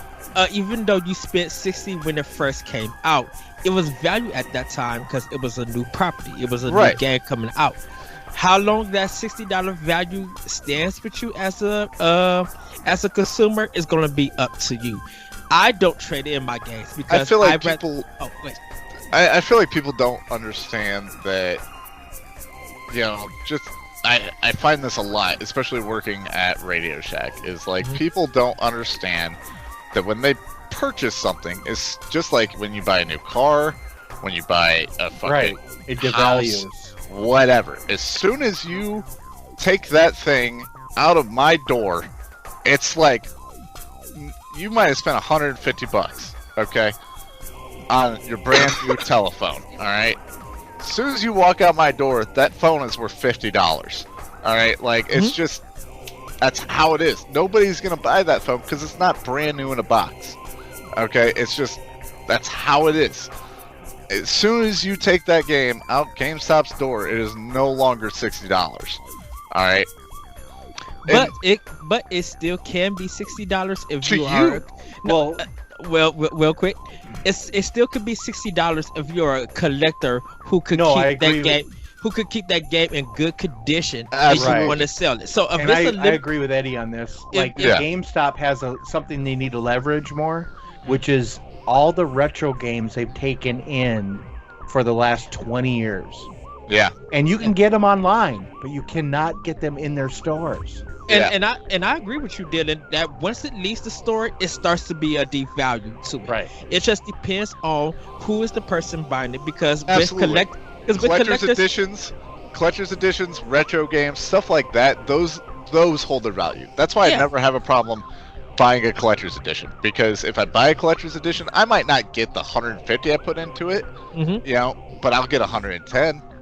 You know what I'm saying? If I'm not going to sell it back to GameStop, I'll get $20 at GameStop, but if I sell it to another collector, or if I hold on to it for 4 or 5 years, hey, because there's now going to it's be $200. right, because there's going to be people looking for that copy of the game. If you could talk about a game that just comes up and for some unknown reason it comes up and people just like, I'm so interested in playing this game, and it's not digital, you can't find it nowhere, you're going to be looking online, looking at eBay, GameStop. Oh yeah, my Amazon, copy and of stuff Twilight Princess that I bought for $40 that comes with the amiibo. All right, I could resell on eBay right now for $150. and somebody will buy it. Somebody Because Yeah, they don't- eBay that- is crazy. Right, because that print is not there. Like when I bought Xenoblade Chronicles for Wii, I paid the $50 that they were charging for it. GameStop emailed me, was just like, we want to see if you would like to trade this in. You'll get like some kind of credit, and then seeing used copies for $80, and it was just like, no. To me, I'm like, I pre-ordered this game. This is a special edition to me. That when people laughed at this game, now everybody wants it. You It's talking about that, Xenoblade Chronicles 2?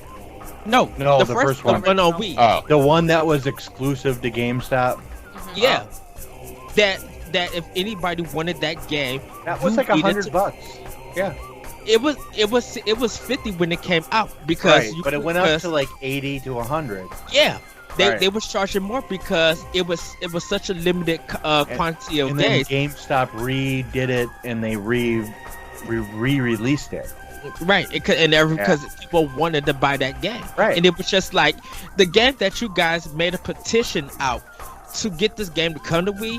It worked. So why is nobody pre-ordering this game? Because when they said pre-orders are open now, I was at GameStop day one pre-ordering that game, making sure I could go get my copy. Because the thing about it is that when I go into GameStop, I know you guys are the only ones that's going to sell it. It's not going to be enough copies that's going to be sold. So I'd rather have my guaranteed copy there. So, but for GameStop trying to sell this business and stuff, it's just weird that I'm like, you guys still make enough money.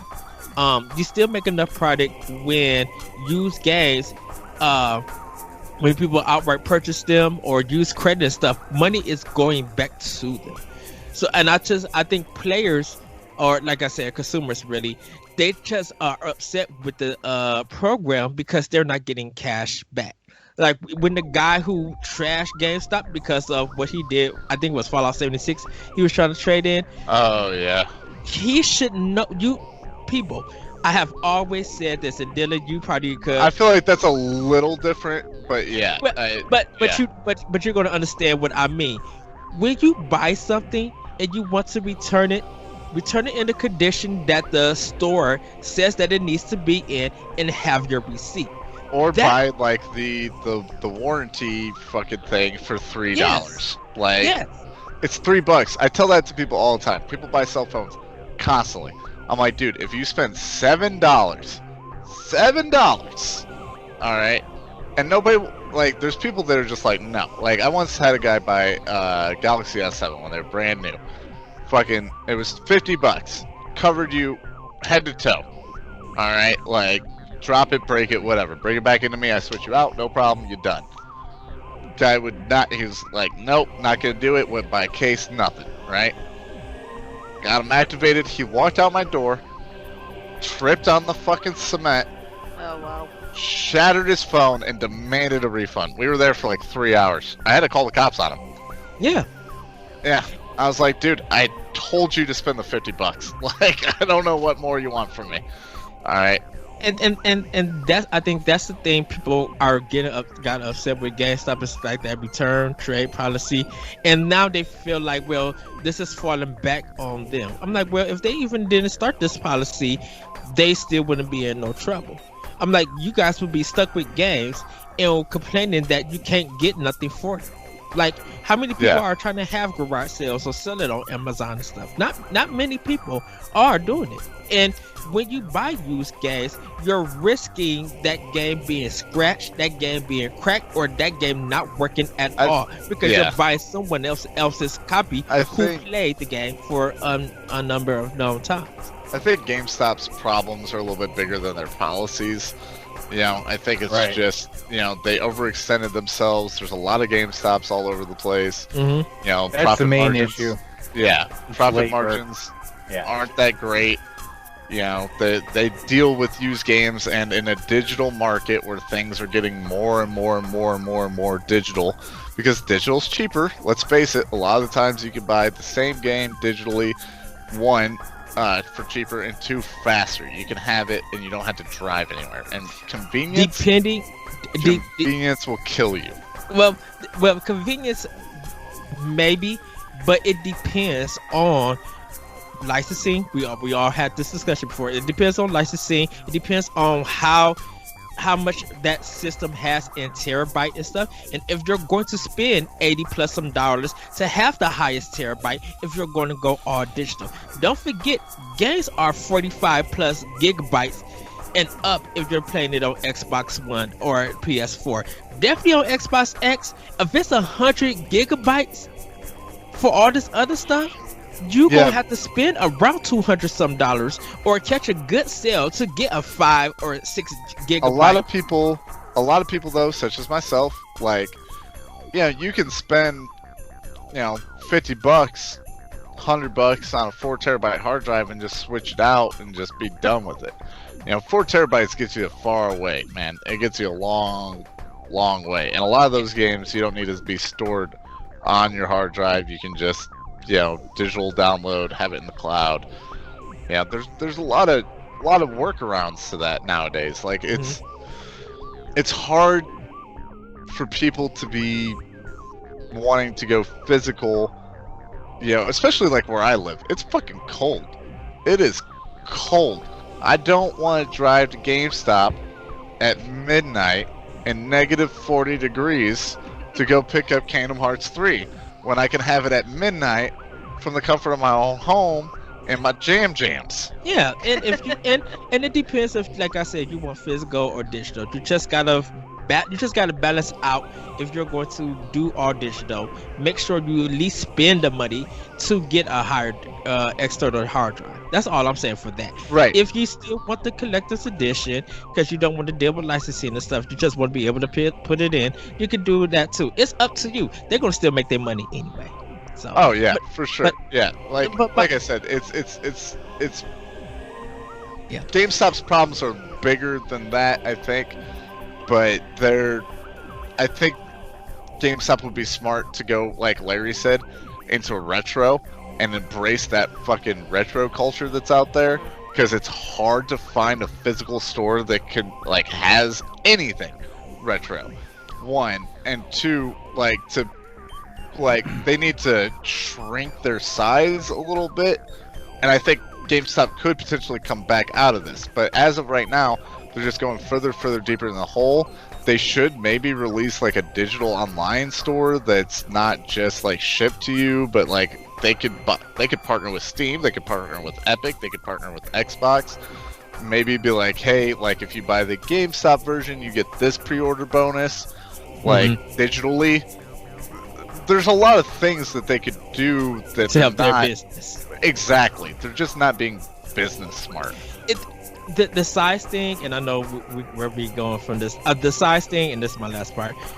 Is I don't think the size thing is a problem. It's just that I think people turn in too many games, and if they're going to if they're going to fix the size thing, they're going to have to limit how many trade-ins can happen for a particular game.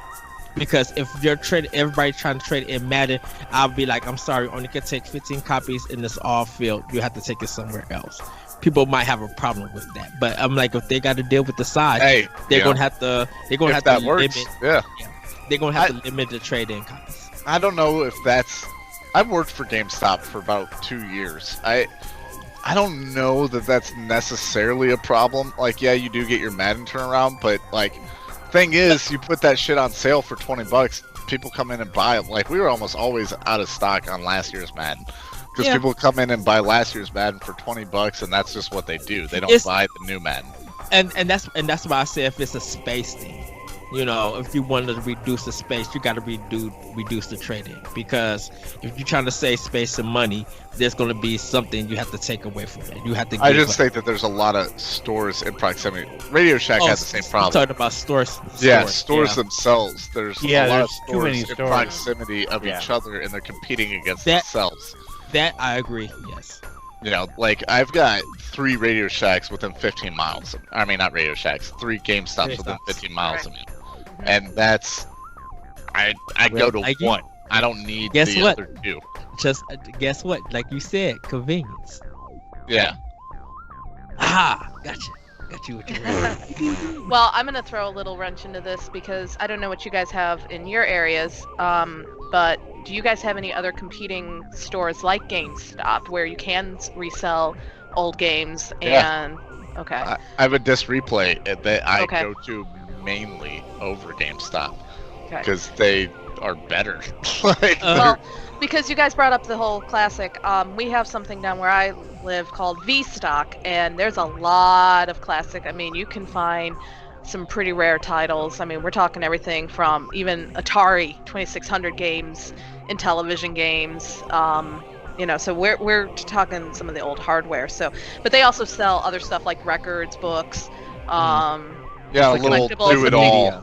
They're like a whole media store. So, I think that's, at least down by us, that's taking GameStop's competition, and we're seeing a lot of the GameStops going or leaving because that's where we do all our shopping, as opposed to GameStop, even for new copies of games, because we can get them through them as well. So I was just wondering. I was just throwing that out there because I don't know what it is where you guys are at. So. I know, guys. I gotta interrupt just for a second. Yeah, I gotta get going. No problem. It's a little late for me, so I appreciate it. I hope you guys have a good night. Enjoy the rest of the podcast. Thanks for tuning in. Blah blah blah blah blah blah blah. This is Dylan, and I am out. See you, Good luck, Dylan. guys. See you later. Look forward to listening to it. So take it Yeah. easy. Nah, thanks, Dylan. Sorry to Yeah. keep you later than you Hey, needed. no, to, it's so. no problem. I had a lot of fun, but Yeah. yeah, I gotta I gotta get out of here. So We'll take it see easy, ya. guys. Have a good night. Yep. Good night. For me, ours is like an hour away. Only place I know is like in Bolingbrook, where Okay. Galloping Ghost is. It's like an arcade thing. Okay. I think might be some comic book shops that do it. A lot of the retro stuff in my area is not to be found. Like I haven't even got the chance to see any garage sales or go see the Salvation Army and stuff like that. So for retro, I really don't have a place close to me. Right. I think since we got all kind of like the Sega Genesis and the Atari Classics and stuff that's like at a toy store, like or at Target and stuff, I think that kind of fits the need. And I think whatever classic is on one of the consoles or PC, whoever is into them, they'll buy them there. So we don't have just a play space to go get the physical stuff. I know when they do conventions and stuff, like comic conventions, some people will bring some retro stuff and people could go there and buy it. Okay. Cool. Eddie, I'm glad you got to join us. I don't mind backtracking a little bit because we didn't get to hear what you're playing. I'd like to hear what games you've been playing since you didn't get to tell us what you've been playing this week. It's I have it in my Yoshi Yak. It's in there. Oh, okay. So all right. So we'll go there. We'll leave it since you have it in your yak. So, but well, I we could- weren't let's go expecting back. you to join us. But Let's go back to the real issue. Hold on. I'll do a quick rundown. For Switch, playing Fire Emblem Warriors and Guacamelee 2. For PS4, playing Secret of Mana. I just picked up Tomb Raider Definitive Edition. I beat it before already, but it was only $6 on PS4s, and plus I got Rise, so I'm just like, you know what? I'll just try to get the collection. It'll be something fun and quick. Try to get some trophies there. Telsa versus Lovecraft. I've been playing on it. About to get ready to replay Uncharted: The Lost Legacy. Really love that DLC. Like I said, I think it's still better than Uncharted 4. But with Xbox One, I beat Seasons After Fall 100%, so I'm playing that. Far Cry 5, Resident Evil 2.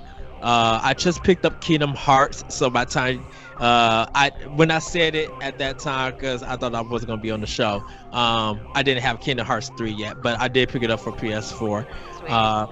Let's see, Far Cry 5. I need to start Celeste. I haven't started up because I hear people keep talking about it, but I haven't played it. Also pre-ordered my limited run copy of Iconoclast on Nintendo Switch. I love you that game. finally got it. Yep. Yeah, I finally got it. They Nice. still had it. You've been talking about it for like 3 years, so. I didn't know they was going. I have it on PS4, like I said, but I know. when they mentioned it, I just didn't have time to buy it at that time. But they would still had to open, so I pre-ordered it there. But that's pretty much what I've been playing, and I'll be jumping into a lot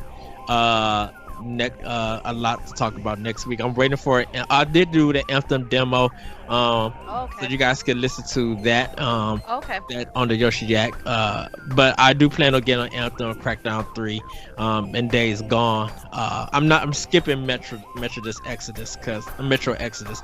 I cannot understand the first two games. I'm like, this is just bad in game. Really? Yes. Gosh, I love those games so much. They are a disaster in design because I'm just like, No, I don't they're know. just good. They're just good games.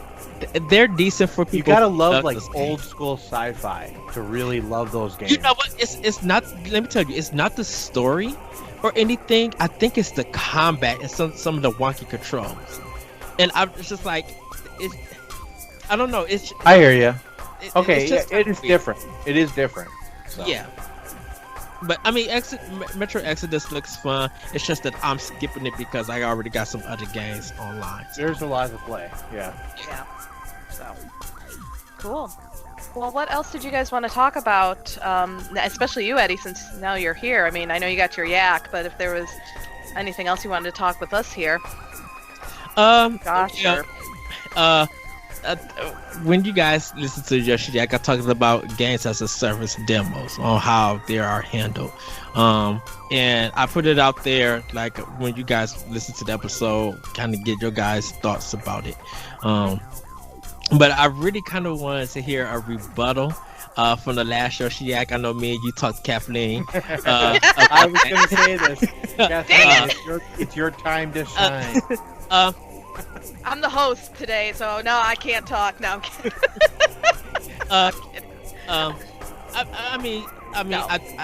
We definitely came to an understanding. We had, No, I think we had some disagreements at that, but I think we came to a better understanding on what was said. And like I said, in the Yoshi Jack, I wasn't downplaying Fortnite players. It was just like, it's time. The reason why I felt like it was time for people to move on for Fortnite is that let's see you carry that Fortnite skill to something like Mega Man. Mega Man is straight platforming.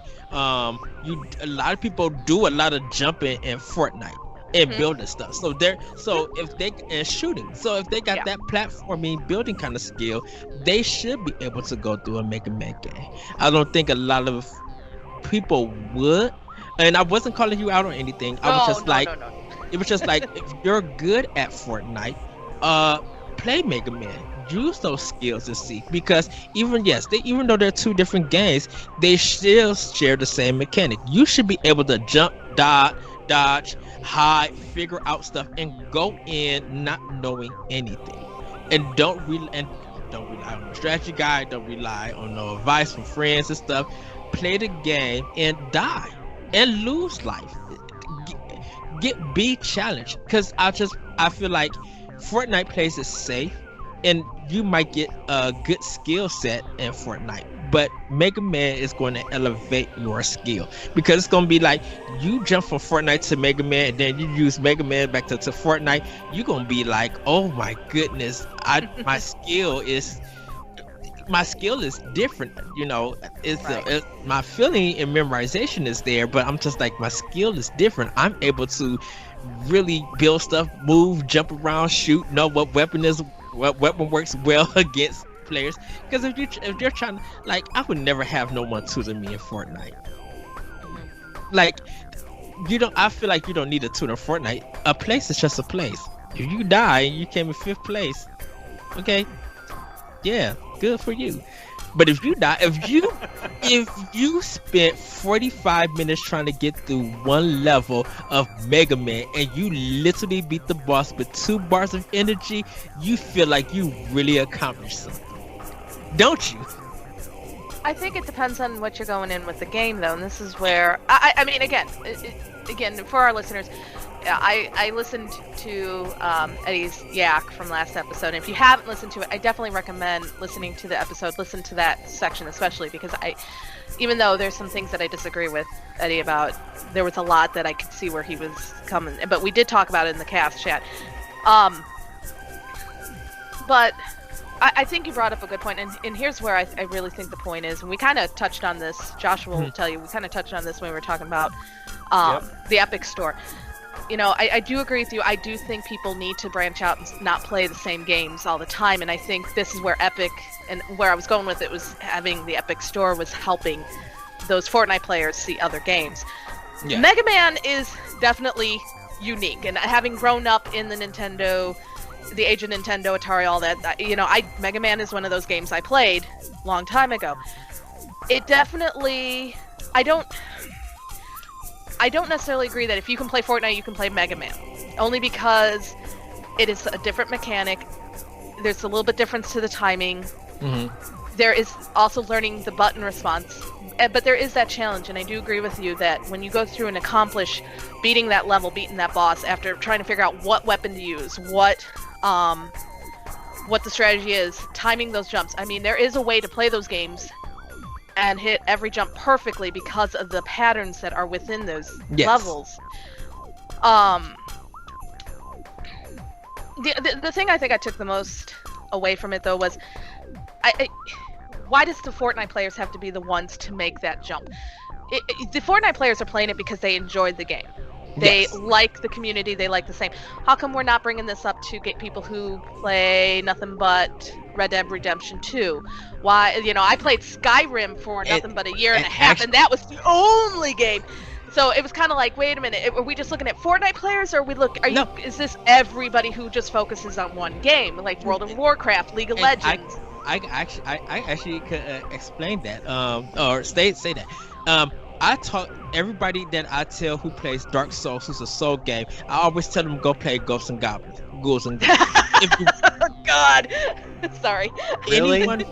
anyone who is into action games like Bayonetta and stuff, go play Ninja Gaiden on it. Like, go play some of the stuff that form these things. And it's more to elevate your skill. It's not saying that you need to play something different, because if you stay on one game for so many years for a certain time period, you'll never grow. You'll never allow your skills to grow.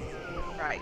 And so, reason why it might feel like I picked on Fortnite players, I was just like, okay, the skill that you got from Fortnite, try it with Mega Man, because Mega Man is popular and one of the most challenging games that people are going to look at and be like, I'm not about to play this, and then get their tail beat.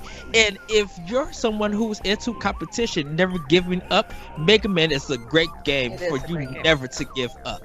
Yeah. Because if it forces you to give up, that means that it shows where your level of acceptance of gaming is. You're not going to give up in Fortnite because it's easier. You're playing with random people, but you shouldn't be able to give up on a game that's 30-some years old. You should be able to run through Mega Man do an hour or so, but it should be enjoyment and be successful. Like, I feel like in Fortnite, you do earn your winners, and it's a great feeling.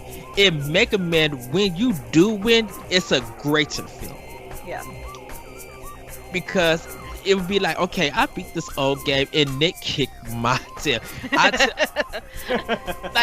Sorry, I'm just thinking of all those years of playing all those games. and I played Ghosts and Goblins. I played Ninja Gaiden. That's why I played Devil May Cry. That's why I played Bloodborne or Neo. I played a lot of like first-person shooters. So I played a game called Gangsta Town on Sega Master System. That helped me be able to play House of the Dead.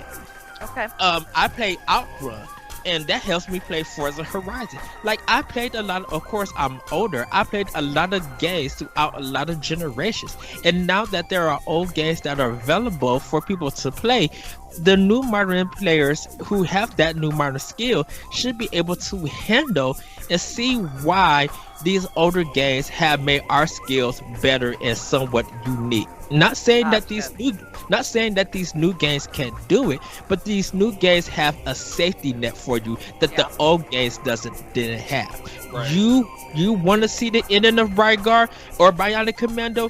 You had to play that whole game without no code, without no autosave. Yeah. I could run through Contra without doing the Konami code. My hat's off to you. That one I never could do.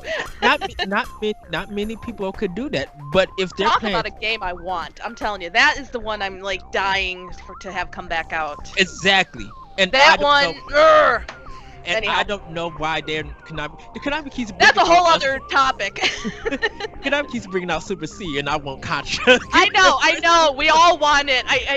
God, they'd have it. Oh my God. Anyhow, that's a whole other topic for another day. Where I'm not going to get on that one. But no, and it's like I said, initially it was kind of like, wait, what are you talking about with the Fortnite and the Mega Man? But as I thought about it, especially even after our conversation, I started thinking more about it, and I think you're right. It's not so much that they should be able to play it and play it well. I think they should just experience it and understand that the mechanics that you use in these modern day games, they can apply to these older games, and how you can utilize the differences in the gameplay to better your skills as a gamer. And I think that's why, as an older person, I think it surprises these kids at how well I play these modern games, but they don't think about how I've been playing games since the Atari 2600. I've been playing games since the Intellivision. So, and I've seen the birth of Nintendo. I've seen the birth of the Sega. I've seen the rise, and Josh too. We've seen this rise and seen how these games have evolved. So we have had we're working kind of in reverse. So to be able to tell somebody, go back and try this. I mean, I've seen the teens play Mega Man. If it's on YouTube, the video where they kind of like they get through the first part and they're like, they go up the stairs. They're like, I'm done, and it's like, oh no, I'm not. and I have. Me and my friends, we have a spoiler cast about God of War and then how everybody loves the narrative and all this stuff. And I'm just like, so you guys are finding out what narrative is, but you still won't play Heavy Rain.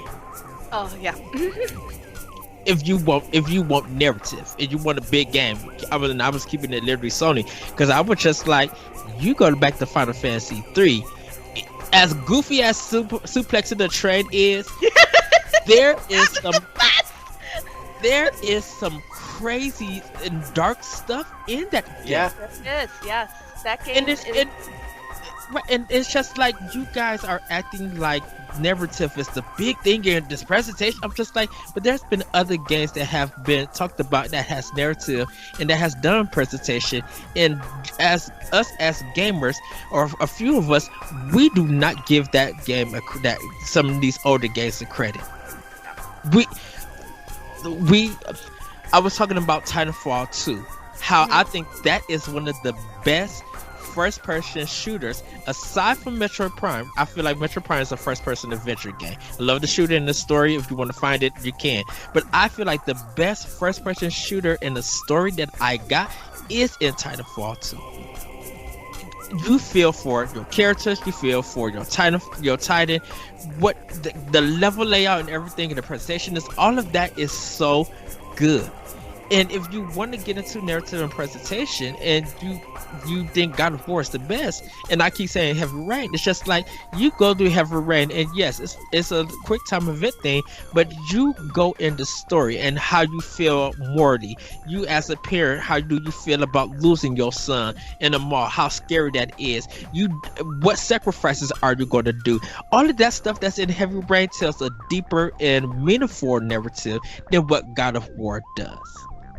And I not just feel like, if you're going to enjoy narrative, here's some games on the PlayStation systems that you guys should go check out. I've always said that. And if people were just like, well, why do you feel this way? Why can't there be some games that could just stand out? The same thing I said to them. I'm just like, why is Spider-Man a great game? Is it because Insomniac did it, or Spider-Man has been one of the best games one of the best series that you play? Because my thing is, if I look into your library and Spider-Man from Insomniac is the only Spider-Man you got, and you don't have none from the Activision games or from the GameCube PS2 games, that means you avoided comic book games. Not talking about Batman, but the Spider-Man games. And because Insomniac touched it, and it's a well-known company, you love Insomniac, that's why Spider-Man is big. So what happened to all the other 18 Spider-Man games that came out? Because you weren't talking about them or buying them. Right. So I sometimes come that way. Sometimes when I discuss games, like, if you're going to try this, then you should be able to try this. And that's all. It's not to make nobody upset. It's not to hurt nobody's feelings. My friends tell me, because I get on Bloodborne and I tell them Gula Ghost. But guess what? I own Bloodborne, and I do play it from time to time. I feel like Neo is better than Bloodborne. Everybody who thought Monster Hunter World is the best thing, I was like, that's great. But this has been on the Nintendo system, and it's been selling well in Japan. Where have you been at? Because don't forget, when the 3DS came out with that special Monster Hunter World game, 3DS, people were in line buying it. People were buying Monster Hunter 4 with ease. It just jumped into the series.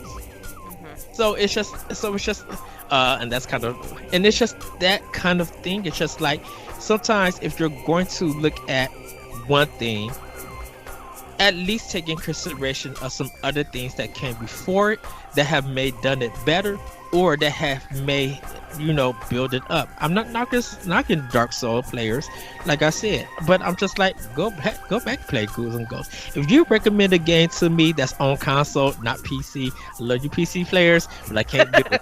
But if that game is on console, I'll go play it. I'll buy it. I'll go to GameStop once again and find a used copy, or I'll buy it digitally, and I will play it and give you my experience.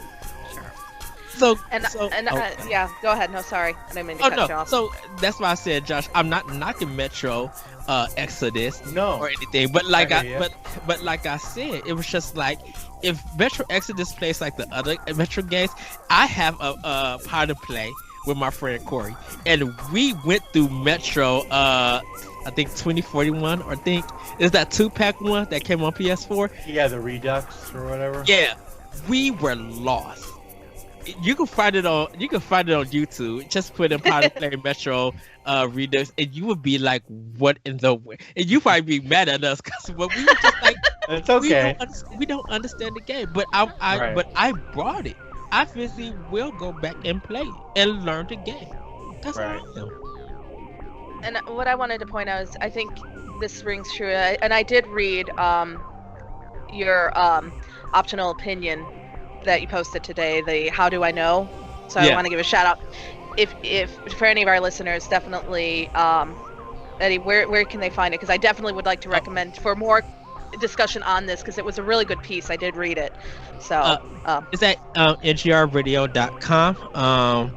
This week's optional opinion is called How Niche to Know You. So it's a play on How Nice to Know You, and it's talking about the niche games in the market.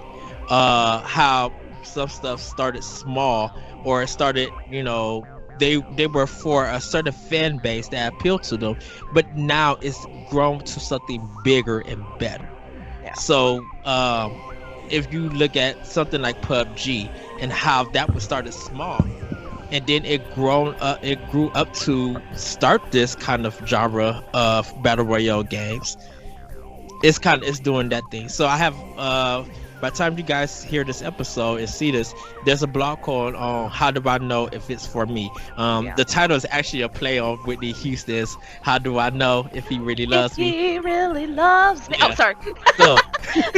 So love Whitney Houston, sorry. So I talked about, how I was as a kid, and why fighting games, to see if you're gonna like them or not. This, why that niche market is so, it grows to what it grows, is that sometimes you find stuff that's unexpected. So I'll talk about that, so you guys can check that out. It's on NGR Radio, you guys. It's a whole week of stuff, and then I'll be doing a optional opinion for it Saturday, February 2nd. Listen to us. Don't forget to listen to us. I saw your post on Facebook, and I think it was very applicable to what we had talked about, and that's what got me thinking again. Right. Revisiting your yak and revisiting my initial opinion to where I was able to, like, okay, I see where you're going with it. So, I definitely want to recommend that to our listeners for a good read. Yes. So, cool. What was that? It's all in positivity. Was there anything else in the news that you guys wanted to talk about? That you guys can think about? I don't think so, honestly. But if Eddie has something. Yeah. Besides THQ, need to just go ahead and announce Darksiders for. I saw that. Yeah. It's not. I was actually thinking about this. I'm like, look, it's Darksiders. Can you explain what happened to our listeners who maybe don't know what's going on? Okay, so there was a tweet out about THQ putting Darksiders on Nintendo Switch. It got taken down, and then recently there was a video that got released on their website. Someone caught it, and it announced that Darksiders was coming to Nintendo Switch. So everybody's thinking that Darksiders 1 and Darksiders 2 Definitive Edition is going to come to Switch, but everybody I think they're going to bring all 3 games to Nintendo Switch. Okay. So that's pretty much it. And I know you kind of mentioned the Anthem. We were talking a little bit about that when you joined us about the Anthem demo controversy. Did you say you played it, or are you just not going to play it? I played it. Okay. So, did you have any issues, or because I know we were talking a little bit about some of the issues people were having logging in? And... Yeah, I was able to get into the game to do the town part, but when I tried to load into a mission, that loading screen did not happen. I did get into the mission. I did get into the mission once. I think I was able to do two. I was able to do 2 missions, on different days and stuff. But that was all I was able to do. I wasn't able to get my character level up or play anything else. So it was when you guys hear the Yoshi Yak, you'll hear my opinion more about that. But yeah, that was pretty much all that I was able to do. And I think I know me and my friends was talking about this on Arsenal X. We were talking about how apology for a game should be done in a sense. Right. And what Takashi did for Nintendo about Metroid Prime 4 made people really happy. That he came out, he apologized. The producer who overlooked games came out and apologized and did it. It's a very Japanese thing. People could read about it. He came out, apologized, did this video, and everybody was happy now to know that Retro was doing it. What BioWare did was, it was too late to write that kind of apology. You wrote it and everything, but you put it out too late, and you didn't do a video like Nintendo did it. Right. The delay with Breath of the Wild still made people happy. It was good to hear.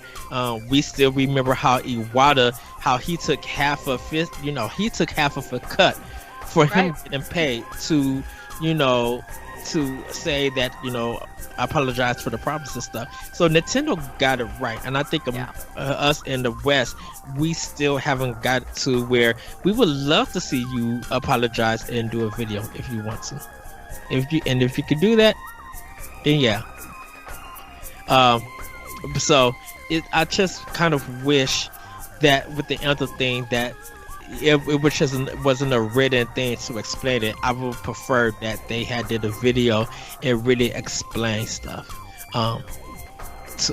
Explain stuff. But I mean, at least they did what they could do. I think it's a learning experience for BioWare. And I would just say this. I feel like now, if you're going to do a game as a service demo, do never have no pre-orders attached to it. Just let everybody play it so you can know if it's going to work or not. Because if people have paid for this demo and this is what they got, getting a vinyl is not going to solve the problem.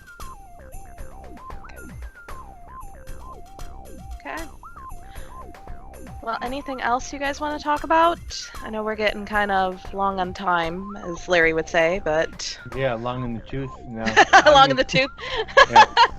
I don't know all his quips yet. I see this is why it's like, he throws the hosting stuff my way. It's like, dang it! I don't know what to say. No, I mean, there's a lot of things, but it's better, I think, maybe talk to them after they've kind of materialized a little more. Can I say one thing about the Anthem thing? I did enjoy the shooting. I did enjoy the gameplay. It really felt good. I feel like this is not going to be a cover-based game. It kind of felt, in a weird way, a mix between Vanquish and Mass Effect 3. Oh, okay.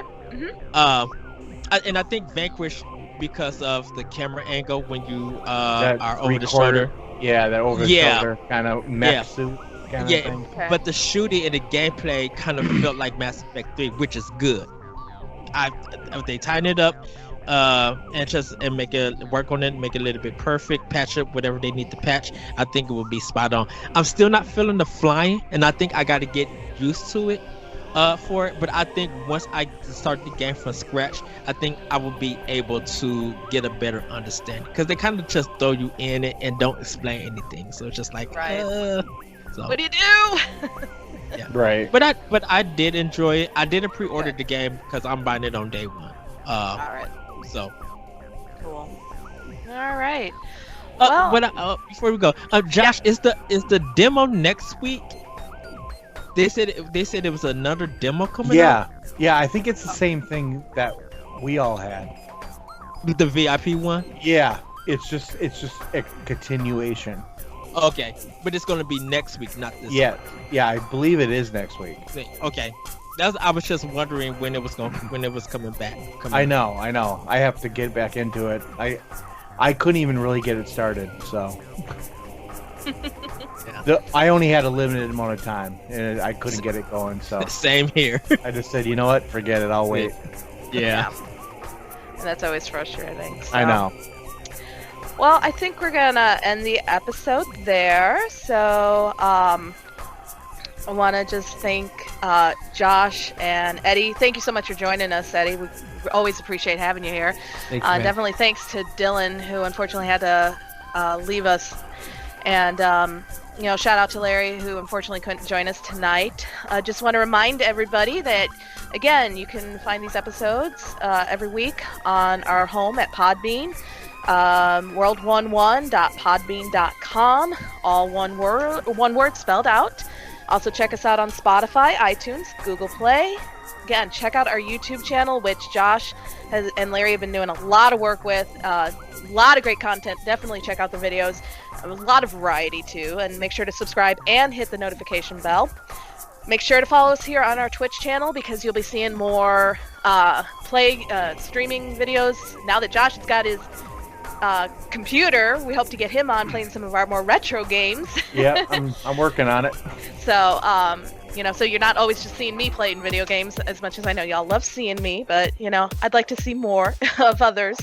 Like us on Facebook and follow us on Twitter. So I think I got everything. And email us at world11podcast@gmail.com. We would love to hear what you guys have to say to our discussions. Give us some input on some of the questions that we ask on games that we play. We want to know more about you guys in the community that hear us and listen to us and watch us. And I agree with Eddie. Even if you hate us, I want to hear what you hate. I want to hear what you hate. Yeah. I don't want to know. I'm fragile. I feed off it during the week. Not me. I'm fragile. I can't even stay on the screen sometimes. But anyhow, all right. Well, we hope you have a great week. We appreciate you listening, and everybody say good night. Bye, Good night. everybody. Good night. And as Larry would say, peace.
I got an alert saying that the post office will be closed again tomorrow.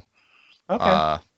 I don't know. You do realize what's happening with the post office is like the employees are like fighting back. Well, dude, it's negative Yeah. fucking 50 degrees outside. I like, know.